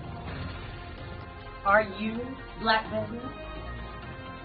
I am Black Business. Do you support Black businesses?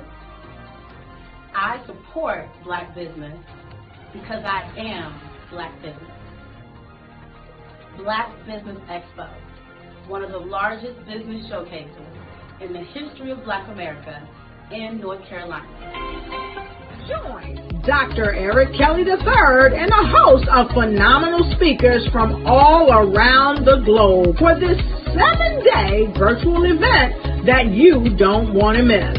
The mission of the Black Business Expo is to raise scholarship money from kids all the way from high school, all the way from college. The Black Business Olympics is one of the largest Black business showcases in the world. It is an opportunity for businesses and companies to showcase their businesses globally. We are going to be giving away laptops up to $5,000 away to students.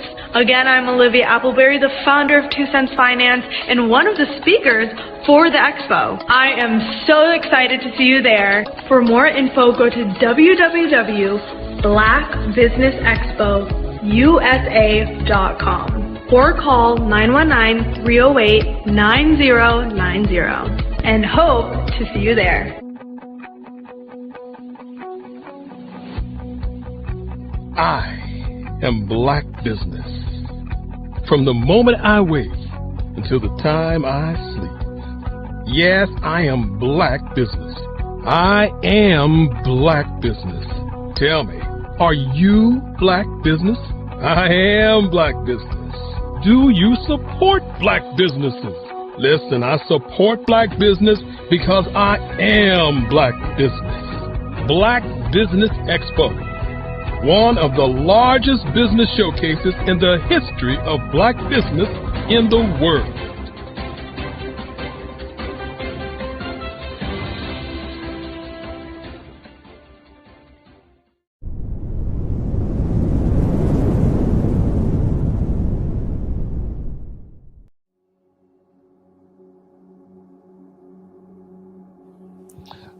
I was born and raised in southeastern West Virginia, the coal fields. My father was an AME minister. For me, I was very fortunate. Even though I grew up in the segregated South, I was surrounded by flourishing Black businesses. Doctors, lawyers, bankers, dentists. They were all there and they were all successful. And I guess that's part of my dream, is to see that success come back. My name is Joseph Simmons, and I am the founder of the Center for Micro-Entrepreneurial Training.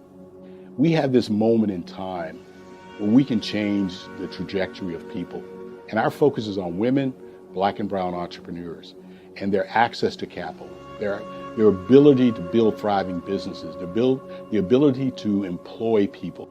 There's a study that showed that in those three communities, especially Black and brown communities, $1 stays in those communities for 30 minutes. In white community, $1 stays in their communities for 8 hours. So think about it.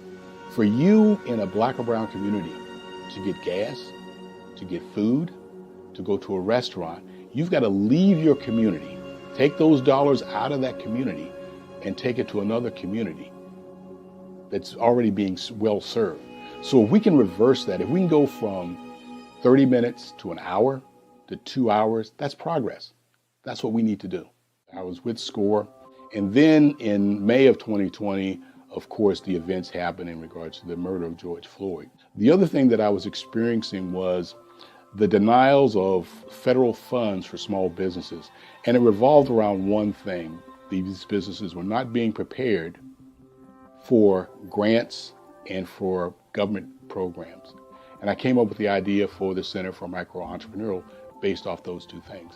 Morgan Stanley had a report out in 2020, first quarter, and it talked about there were three groups that were massively devastated by COVID-19 on their business. That was 1, women, number 2, Black, and number 3, brown entrepreneurs. The research showed that they had less cash on hand, they had less opportunity to go into a bank and get money, and they were very dependent on family and friends to keep their business up and running.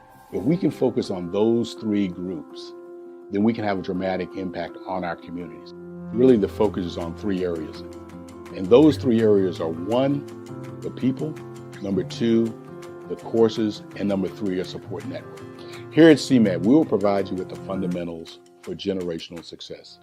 And you will be creating a vibrant community by attending our 5-day immersive training course.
Bravery is not the absence of fear. but the ability to overcome it. We stand for those who defy suppression, who speak out, and those who walk the road less traveled. Everyone deserves to be seen and their voices to be heard. We're sparking a movement, growing a community of creators united by the desire for freedom, choice, equity, and ownership. At Fanbase, it's all for one and one for all. We support each other to guide, promote, and uplift you in a place where you can unapologetically be yourself. A place where your voice, ideas, and creativity are not just welcomed, but celebrated. We are Black founded, minority funded, and supported by a diverse, inclusive, powerful community that believes in the strength of authenticity and individual choice. Regardless of success or background, we welcome you, the marginalized, the underappreciated, the successful, the superstar. We're for all who seek a space to express themselves freely, where they are rewarded for being their authentic, true self. We transcend labels because only we have the right to define ourselves. We are built for the brave, the culture, the creators, and for the future where everyone has the power to shape their own destiny, where all are empowered, voices are amplified, and freedom is embraced. For the first time, you have a chance to own the platform you helped make popular. It's a revolution, a movement in how we connect, create, and share. Everyone is a creator, and everyone has a fan base. Here, you can be you without limits.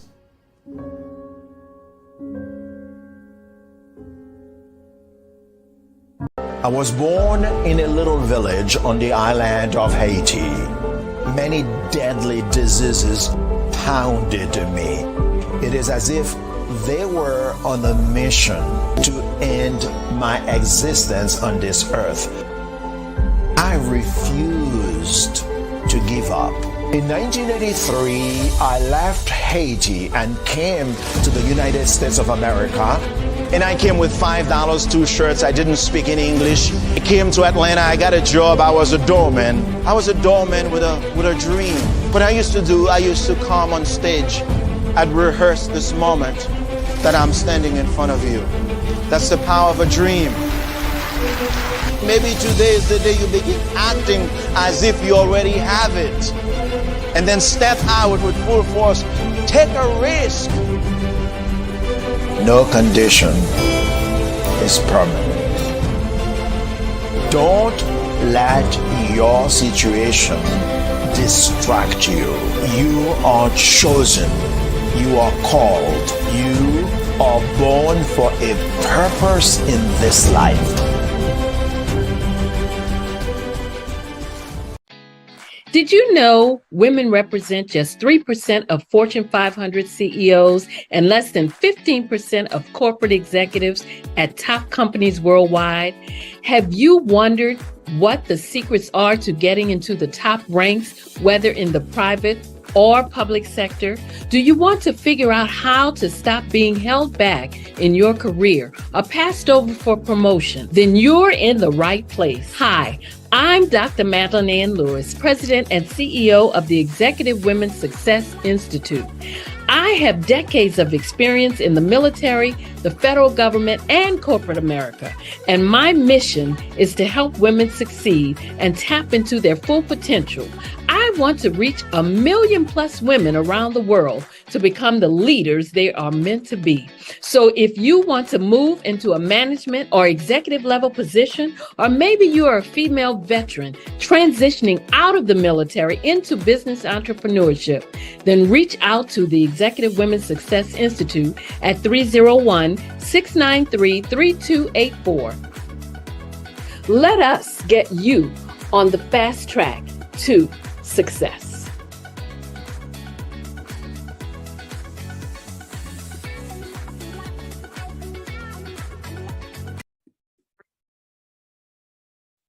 Hello, I'm Dr. Madeline Ann Lewis, President and CEO of the Executive Women's Success Institute. And my genius is helping women accelerate the path to success. You know, I was blessed to have strong women in my life who encouraged, motivated, and pushed me to do my best and to never even think about giving up on my dreams. So I say to women, we must show up to rise up. We have talents and potential, but who will see them if we don't speak up and get noticed? I know that women are a tremendous resource on this planet, and there is nothing more fulfilling than helping a woman tap into her full potential. I do this because I want to be a part of helping as many women as I can to show up, to rise up. I do this because genius is common. I am Black Business. From the moment I wake until the time I sleep, I am Black Business. I am Black Business. Are you Black Business? I am Black Business. Do you support Black businesses? I support Black business because I am Black Business. Black Business Expo, one of the largest business showcases in the history of Black business in the world. Sign up today at www.blackbusinessexpousa.com or call 919-308-9090. I am Black Business.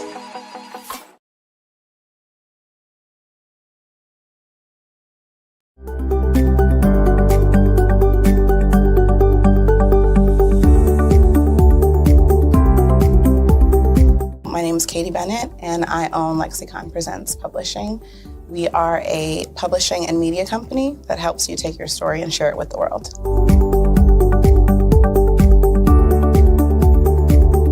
You know, for a while, I just had my family telling me to just hang it up, get over it, you know, and I had no support. And it was in your program that I really understood the necessity for having that help, having that support.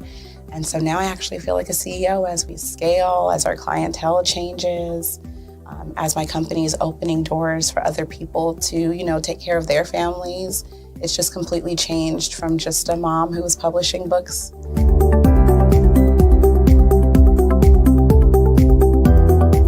I was at a point where my job, although it was paying really well, wasn't enough. And my business was always in the red, and I was tired of it. And so I came in just hoping to get some sort of help to just not end up in the red every month.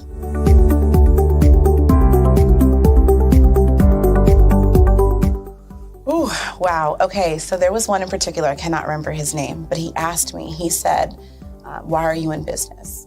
And I told him that I wanted to make a difference and I want to help my community. And he let me ramble on for a while. And then when I was done, he was like, okay, all of those things are great. They make you a humanitarian, not a business owner. And he was the one who told me, he's like, you know, you have this great service and you're offering it at like a great value price. So to someone like myself, we don't know that we're going to get the value of what you're actually bringing. And so that gave me the confidence I needed to raise my price. It gave me the confidence to go after my actual client that I actually prefer to work with. And it really just changed everything for me. I don't think without him kind of giving me that push, I don't think I would have gotten to this point or position.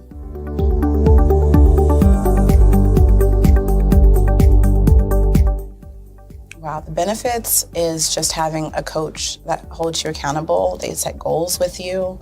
That's been my favorite part. She has amazing experience, you know, and so she brings her strategies and her ideas, and she helped me narrow down, what services I actually wanted to offer, how I could actually continue to offer it, how many clients at one time could I have.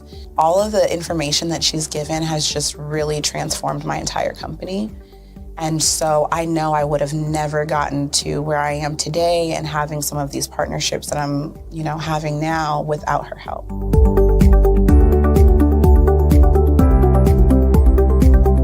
You're going to get information that you're not going to find on YouTube. You actually take the time to strategically give us the information, then give us time to actually apply it. I would also say that so that you're not just out on a ledge alone trying to figure this out. Like, you deserve to be in a community with other people who also want to grow their business. And then finally, the biggest thing I think I took away from CMET was that I had a whole office in Longwood, I still do, and at the time I had not paid my business tax receipt. I didn't know that that was something you had to do. So that was like one of the first couple days of information, and I'm like, oh my gosh, let me go get that together right now. So I'm really glad that, CMET was there for myself, and, anybody else who has the opportunity, they need to do it.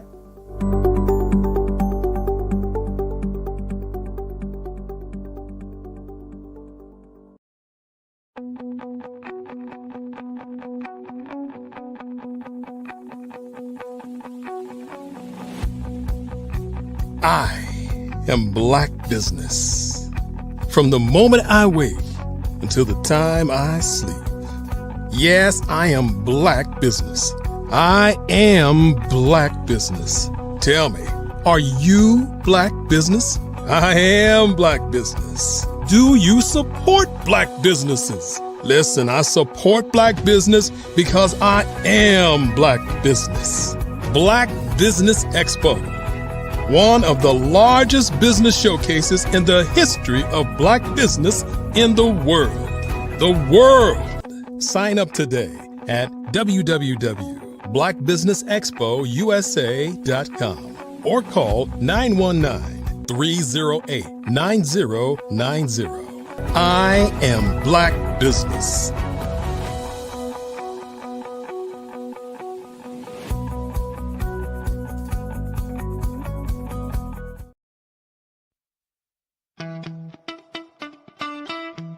How many times have you been asked to help someone you didn't even know? A student, a business entrepreneur? Or did you ever even ask, where did they end up? That business, that friend, that entrepreneur.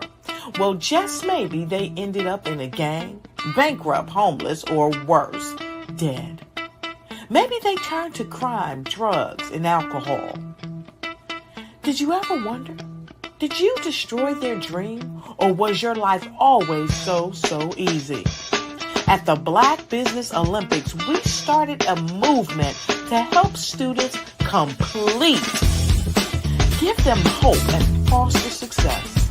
Help them to leave their dreams of providing laptops, computers, and up to $5,000 in scholarship funds. Today, we ask you to help a student, a business owner, or an entrepreneur to realize their dream by sponsoring them, supporting them, and buying from them. Consider this. With $1.6 trillion in our Black community, we only ask for a small donation for our students, our businesses, and our entrepreneurs. And you can change a life today. So I ask you, what are you going to do? Sit on the sideline and watch our students in high school be losers, miss out on their dream from lack of resources? Or are you going to donate to the movement and change their future and yours as well? Give us a call today at 919-308-9090. Change their life by investing with action to the Black Business Olympic Fund. The Black Business Olympics, one of the largest business showcases of Black business in the history of the world.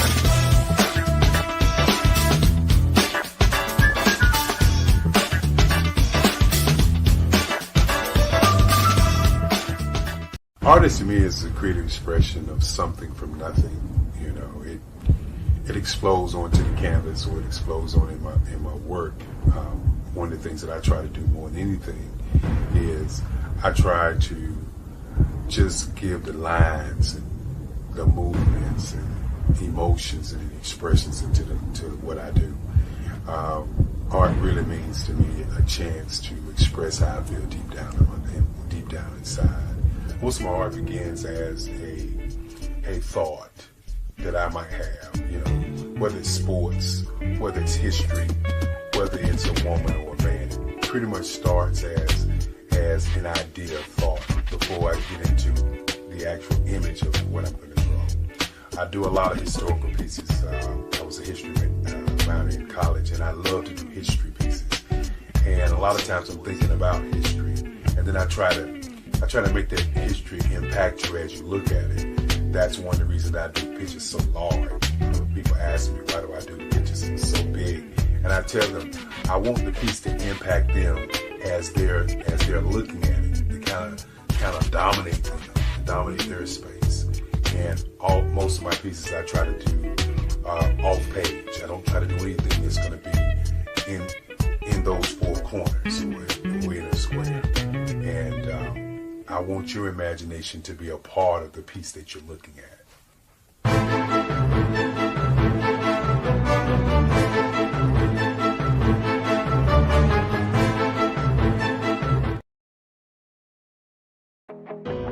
I am Black Business. From the moment I wake until the time I sleep, I am Black Business. I am Black Business. Are you Black Business? I am Black Business. Do you support Black businesses? I support Black business because I am Black Business. Black Business Expo, one of the largest business showcases in the history of Black business in the world.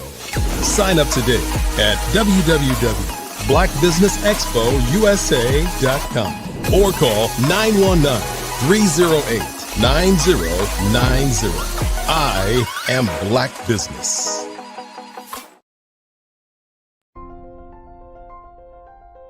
What if you could build your own city?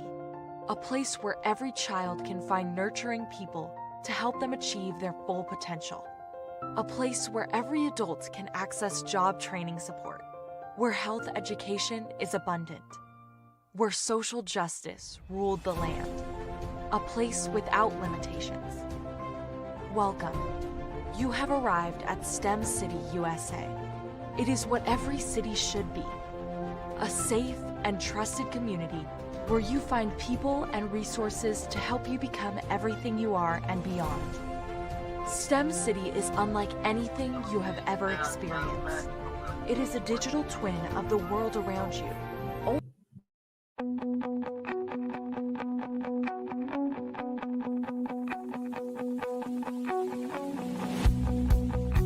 I am Black Business. From the moment I wake until the time I sleep. Yes, I am Black Business. I am Black Business. Tell me, are you Black Business? I am Black Business. Do you support Black businesses? Listen, I support Black business because I am Black Business. Black Business Expo, one of the largest business showcases in the history of Black business in the world. The world. Sign up today at www.blackbusinessexpousa.com or call 919-308-9090. I am Black Business.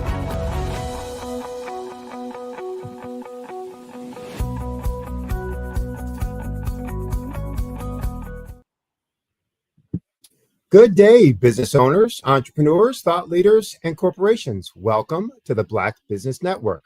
My name is Sidney Wormsby, and I'm your business moderator for this session on the Black Business Network. The Black Business Network is a 24-hour business network showcasing Black businesses, business owners, entrepreneurs, and thought leaders worldwide. We have speakers from all over, from North Carolina, from London, from Singapore, from Africa, Japan, and cities all over the United States. The Black Business Network is a global community sharing its business knowledge to empower, to inspire, and to educate businesses about business. Our next speaker, we're going to do a fireside chat with Miss Jacqueline Smith.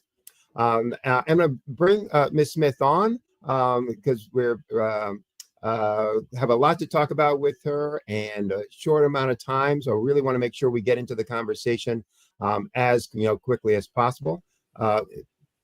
There you are, Miss Smith. How are you? Doing great. How are you? I am good. Apologize for the slight delay. I know you have a ton that you want to offer, so I'm going to really skip a lot of the formalities just to make sure we can cover a lot of info, because what you have to say and what you have to talk about and what you do and what you're passionate about, I think will resonate with all of the folks out there. So if that's okay with you, we'll be able to highlight all of your experiences and skills by the responses that you're given, in the questions. That sound good? Sounds great. Thank you. Okay. So, you're involved with Kids in Technology. So first, talk about what inspired you, to start, the organization, the business, and what makes that program, in your mind, so unique? So why the inspiration for Kids in Technology started back in 2000 when we were experiencing the great digital divide and the internet and all of that stuff was first coming on board. And as you know, as all Black businesses know, when mainstream America get a cold, we get the flu or even die from COVID. So I knew the importance of doing something in technology and expanding it, and especially in the realm of education. And what makes us unique, we always deal with the problem and trying to resolve the problem and taking the problem head on. So back in 2000, when we started, we actually, the shortage was computers, kids not having computers in homes. You go to the library, people sitting waiting for hours to get and have access to a computer, if you remember those days. So what Kids in Technology did was, in our summer camp, we taught kids as young as 8 years old how to build a computer system and actually take that computer home. You have many organizations that's donated computers, old software, kid get home, can't use it, and it just becomes a clunk or a piece of furniture. Bringing it all the way up to today, to 2024, now we're on the cutting edge of artificial intelligence. We're teaching kids how to use and engage in artificial intelligence, and that's what makes us different. Interesting. So talk about your background and how you got, to this point, educator, science geek, talk a little bit about that and how that formed your backstory. Yeah, so actually my backstory is just a little bit differently, because as a kid, I didn't particularly like science. I was just always a business person, but I was always a visionary. So I think what forced me to, or encouraged me to go into technology is just being aware and just wanting to do better. I'm from a small town in the Mississippi Delta, Cleveland, Mississippi. It started off with very humble beginnings. However, my mom sent us to private school. I went to St. Gabriel. And in that private school, she paid tuition actually for us to go to private school with the small amount of monies that we had. So I was just always encouraged and had the right people around me, and just knew later on in going to college where the world was going. So technology was my baby. So what are some of the challenges? I mean, when we talk about STEM, science, technology, math, et cetera, those are subjects, especially, first, that most kids don't gravitate to, or think that they're not supposed to be good in it, or that they're not supposed to like it.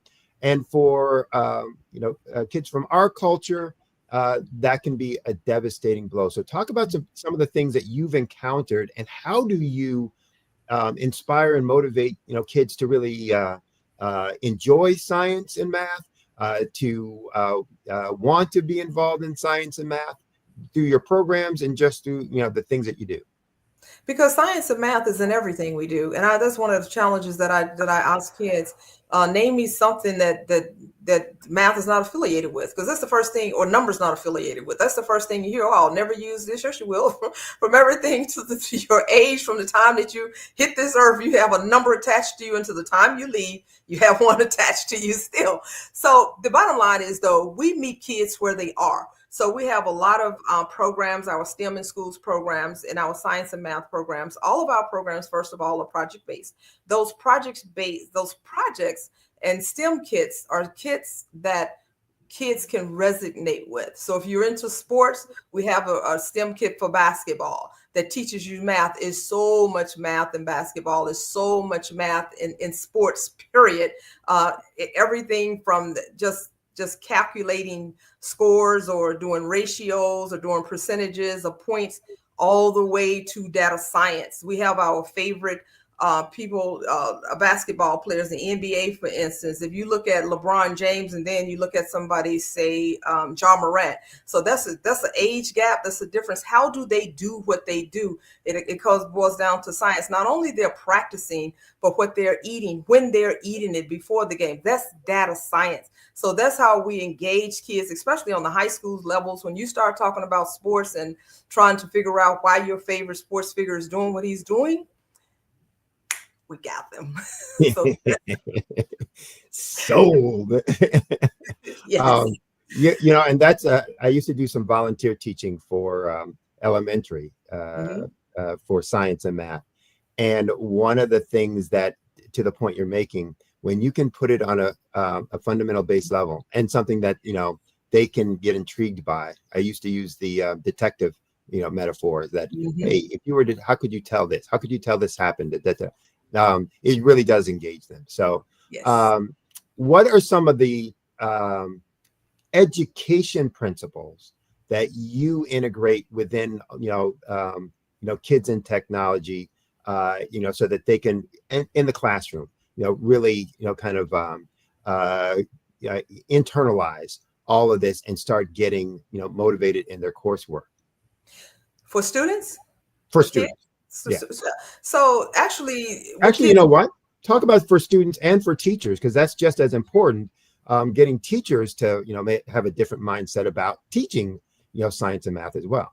So that's a really great question, because teachers, honestly, and this is not a bad thing or something negative, they actually typically don't want to take on any additional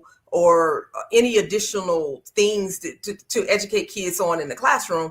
They're given their standards, and that's what they're getting paid to do, and that's how they're judged. That's how they get their money. So, and typically in American school systems, especially, STEM education is just not integrated into the main curriculum like it should be. We have some schools, we still only have a small percentage of schools, not nearly enough, that's integrating STEM into their curriculum, where it's mandatory that they do it. So what we do is in our STEM in Schools program, because it's where it should be, it's not an after school, it's not before school, it's not enrichment, it's integrated into the Common Core standards, if that's what our public schools in America are following. So our programs are aligned with education standards. And what we do is we know that kids, especially Black kids, kids of color, are kinesthetic learners. So they learn by doing. So we integrate our STEM kits so they can actually build a project to actually reiterate that concept of math and science that they're getting into the classrooms. And the teachers love it as much as the students, because it's nothing extra for them to do. I'm following that same Bible that you are following. So if you are using Common Core standards, it aligns with Common Core standards, so it's easier to incorporate it into the classroom. Interesting. So often, you've heard it, you just alluded to it a minute ago. Kids will say, I'm not going to need that. That's not going to be important for me. I'm going to do this, that, or the other. And, that has nothing to do with math, or that has nothing to do with science, et cetera, et cetera. How does how does technology, or what role does technology play in actually making sure that the educational playing field is level for kids from our community and our culture? And that, when they're saying that or not getting involved in it, that they're actually falling further behind. Can you talk about, why that is, or how that is, or, what landmines that lays for them ahead? So the bottom line is engagement. And I'm glad you asked that question, because today more than ever, parents are going to have to be all in, meaning that they're going to have to, you cannot rely on the school systems to raise your kids or make sure that they get the best in education, because they are behind. School in America is government. the wheels of government turn slow. So by the time STEM education is actually implemented in the school, the technology keeps changing and moving every day. Your kid will be grown and left behind. Especially in this AI culture, AI is going to shape the future for everyone worldwide. Regardless of what you do, there's no avoiding it. It's implemented in every piece of technology that we use. AI is going to be implemented in that. Everything from robots doing delivery services, to working in restaurants, to even in your home. Not just that, even on a computer, even if you're Googling, now there's an AI agent that comes up and give you your answer, even when you're Googling Microsoft 365. So in our daily lives of what we do and going to the doctor, teledoc, speaking to our doctors on the phone, it's in every aspect of our lives. So more importantly, today, more so than ever, parents are going to have to engage. They're going to have to learn. They're going to have to then educate and invest in their kids. No more just sending your kids off to school and thinking that they're going to get what they need. They will not. And if they don't, the dangers of that is, regardless of what they do, if they decide to go to college or not, it doesn't matter. They're going to have to engage and embrace and learn. So just to be able to survive in this country, in the world. Yeah. Okay. Now, is Kids in Technology a for-profit or not-for-profit organization? Kids in Technology is a nonprofit organization. So talk a little bit about, as a business, a not-for-profit business, but a business, you've gotten involved with the Black Business Olympics. Why? And talk about, some of the, impacts you've had by participating with the Black Business Olympics for the Kids in Tech organization. So platforms like this one that we're on today in the Black Business Olympics, it help us, if you will, to run the distance, to be able to go the distance throughout the world, and especially in Black communities. And by doing that, we're reaching out, we're getting the word out. People hear me today. Now they're aware of what we do and how we're able to help the community. And ironically, about our nonprofit, we have always run our nonprofit. And I have CPAs that tell me all the time, just as if it was a for-profit. Kids in Technology does not depend on donations. We do not depend on grants, although we do get them, although we do accept them. But the biggest pitfalls and the drawback to nonprofits being successful and staying around small community nonprofits like Kids in Technology for over 24 years is because we're able to sustain ourselves, and schools are buying what we're selling. Parents buy what we sell. So over 70% of our proceeds come from paid services. That's our business model. Cool. Talk about some opportunities within the Black Business Expo network that you see for collaboration, benefiting, obviously the Kids in Technology organization, but also the businesses, schools, and corporations that are out there and may be listening to this. Absolutely. So for schools, we have partnerships. If your school, your faith-based organization, your community organization does not have a STEM program, we have a STEM program. We have over 24 years of implementing STEM. So we do professional development. We do professional development for parents. We do professional development for educators.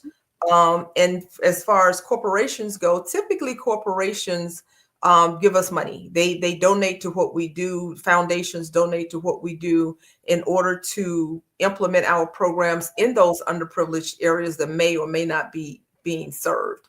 The bottom line, find the synergies that between Kids in Technology and your organization, capitalize on those strengths and move forward. And that's how you build a successful collaboration.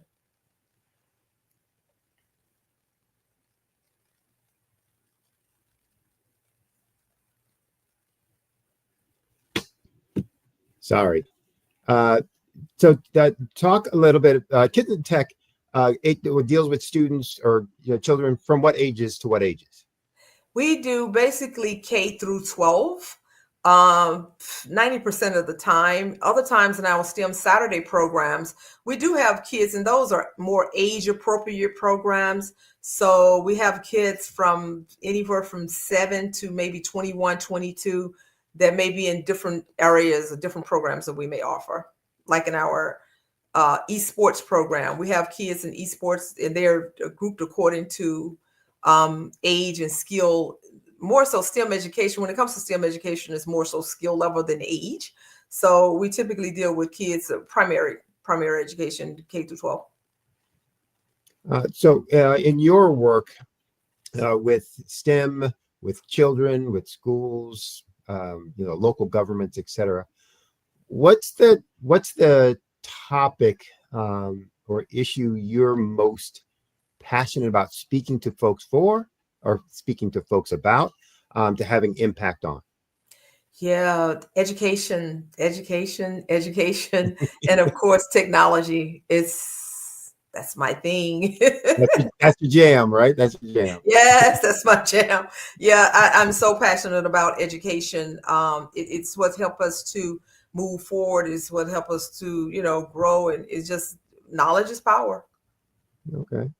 So, I'm sure folks out there listening, whether it's a business, probably not so much a school, but a business, especially parents, are probably saying, well, that sounds good. You sold me, Miss Smith, on the importance of it, but I don't know the first step. What do I do?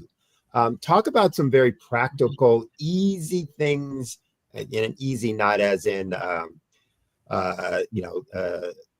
mundane, but easy as in this is a simple first step and a basic first step that you can do to start having impact and start changing kind of where kids are with the commitment to STEM, science, math, etc.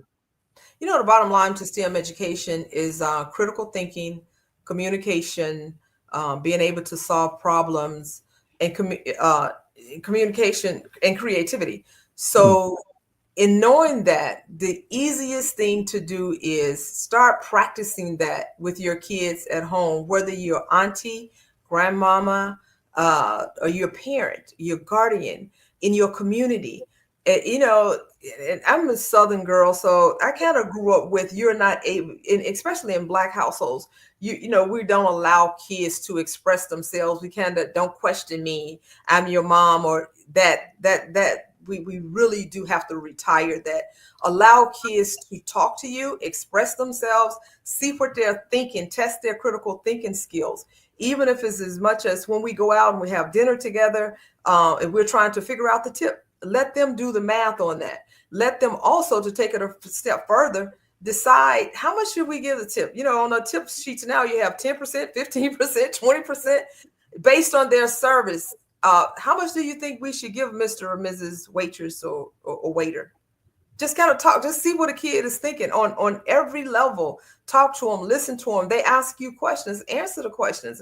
If you have a senior in high school that wants to go on a senior trip, that senior trip is $3,000 to go to the Dominican Republic. You can't afford that as a family. So talk it out. Let's talk it out. So you want to go where, and what are you going to do after you get there?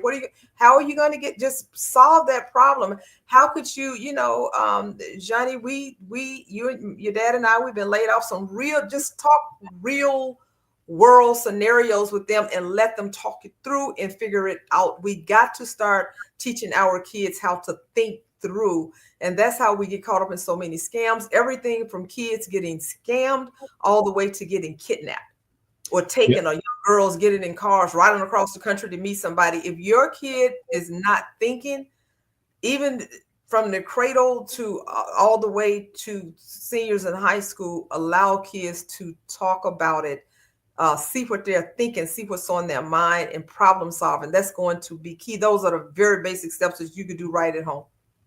Well, it's a great point. I'm a questioner and a question asker, and I tell people all the time that sometimes I ask questions so I understand, and sometimes I ask questions so you understand.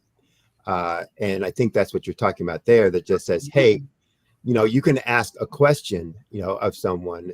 The child says, I want to go to, Bali, for that's going to cost $5,000. Right. Asking the question, well, how are you going to get $5,000? How can you earn that? Yes. How do we? Well, I could do that. Okay, how many times would you just keep asking the questions? Yes. And at some point, they either solve the problem, yes, or they answer the question for themselves. I Right. guess I'm not going to Bali this year, am I? Or I guess I'll have to wait till next year to be able to do Right. that. Or I Absolutely. need to get up early in the morning to start doing Mhm. that if I'm going to do 15, each day and That's right. Okay. Yeah. That's right. So we don't have to answer it for them, but to your point, you can ask the questions to start teaching them how to think critically, to solve problems, to come up with their own answers.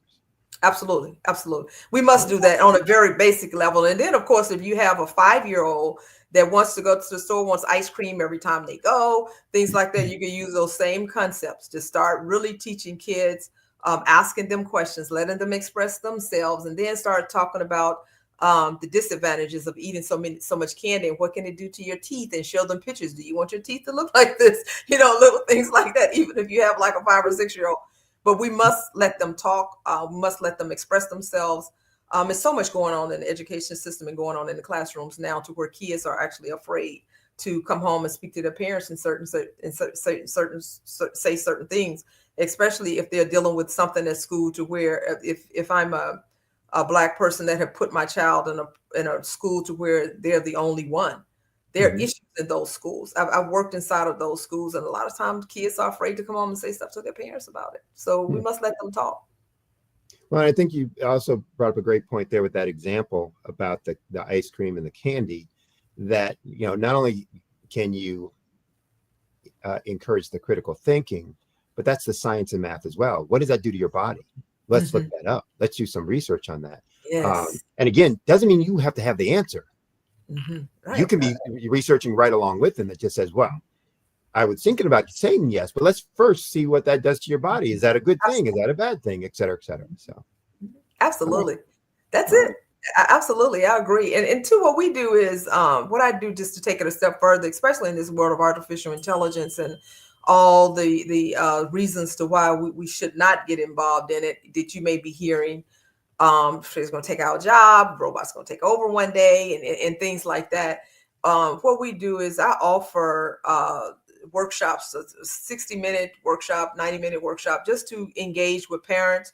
We engage with nonprofit organizations or educators, and just explaining to them, especially parents, of how we could get kids involved with technology at an early age. The earlier, the better.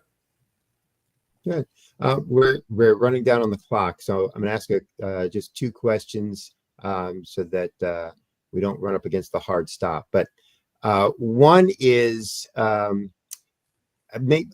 do folks reach you, whether they want to work with you, collaborate with you, get information about how they can incorporate that into their family life or into their child's school programming? How do they reach out to you and get in contact with you if they're interested? Kidsintechnology.net. And our website. Okay. And there's contact information there? Absolutely. Okay. And the second, which this is the softball toss-up, is there any topic around education and technology that you wouldn't talk to or wouldn't be involved with for a person reaching out to you? No, there's no topic. So for all those folks that were out there going, well, I don't know if I should call her about this or contact her about that. It's anything related to education, anything related to STEM or science, math in the classroom, or educating or moving our kids forward. It sounds like Kids in Technology is a go-to organization that is involved in all those areas and aspects. Absolutely. And education is involved in everything that every listener is listening or watching here today. It's in technology as well. So even if it's your business and small business, you're using technology.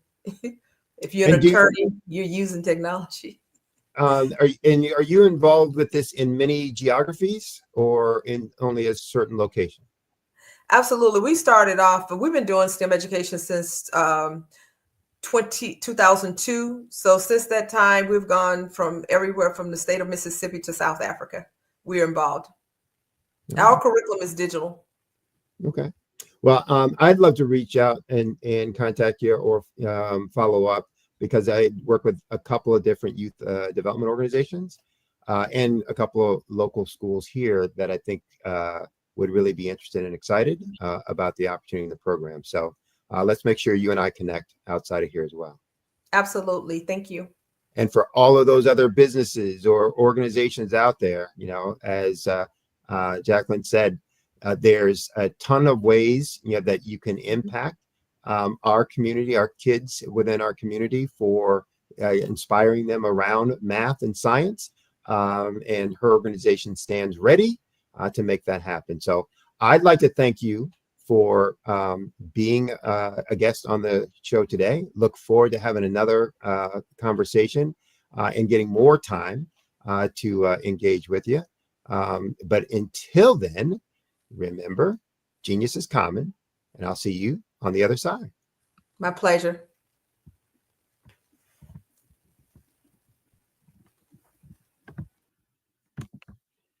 All right, so the Black Business Expo's mission is to raise funds for high school seniors going to college or for K through 12 entrepreneurs.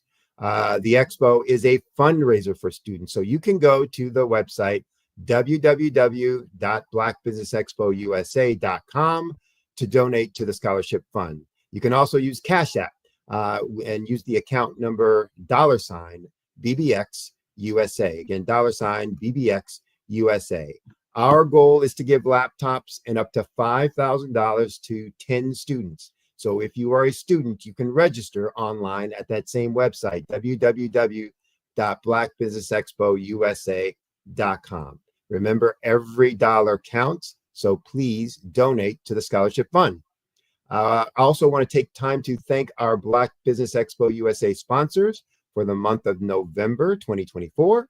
Those sponsors include NC 100, Suede Soul, Carolina, Virginia Minority Supplier Development Council, Step Management, Margie McLean Foundation, Inc., Genius is Common, RTV, Executive Women Success Institute, the Quality Coaching Company, Superwoman Business Services, Creative Force Studios, Lee Entertainment, Black Business Olympics, Artistic App Design, and Black Business Expo USA.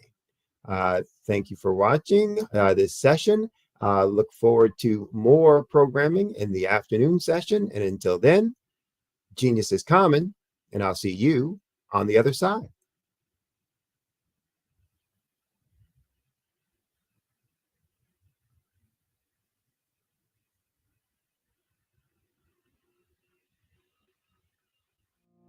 Did you know that approximately 333.34 million businesses exist today, according to a report from 2021? And you may be one of those businesses, or maybe you're not in the business market yet, but you're aspiring to be a business owner. Well, guess what? You're in the right place at the right time. Because let's face it, everything is about timing and opportunity. Hi, my name is Dr. Lotus Richey, and I'm the CEO and founder of the Lotus Richey Coaching and Consulting LLC, along with the Lotus Richey Ignite Show. 15 minutes of success with Dr. Lotus Richey, as well as books to boom your business and bring who you are. And today, I want to bring this amazing message to you about the Black Business Network and the Black Business Olympics. See, the Black Business Network and the Black Business Olympics is designed to help people just like you, that's right, that look like me, to take their business to the next level. Not just in your front yard or your backyard, but globally. The Black Business Network and Black Business Olympics is designed not to just help you survive, but to help you thrive. So join us today as we come together with businesses all around the world to support our students, our children, our young teens, our young entrepreneurs. What we do is we come together to help raise funds for students who are aspiring to be business entrepreneurs, who are aspiring and who are thriving in college. We endow them with a wonderful opportunity to gain scholarship of either a laptop or several thousands of dollars. And we invite you to help be a contributor to this amazing opportunity to help someone that looks just like you. So join us today at our website and let us connect with you and help you ignite and take flight in every area of your life on the Black Business Network and the Black Business Olympics. I'll see you on the other side.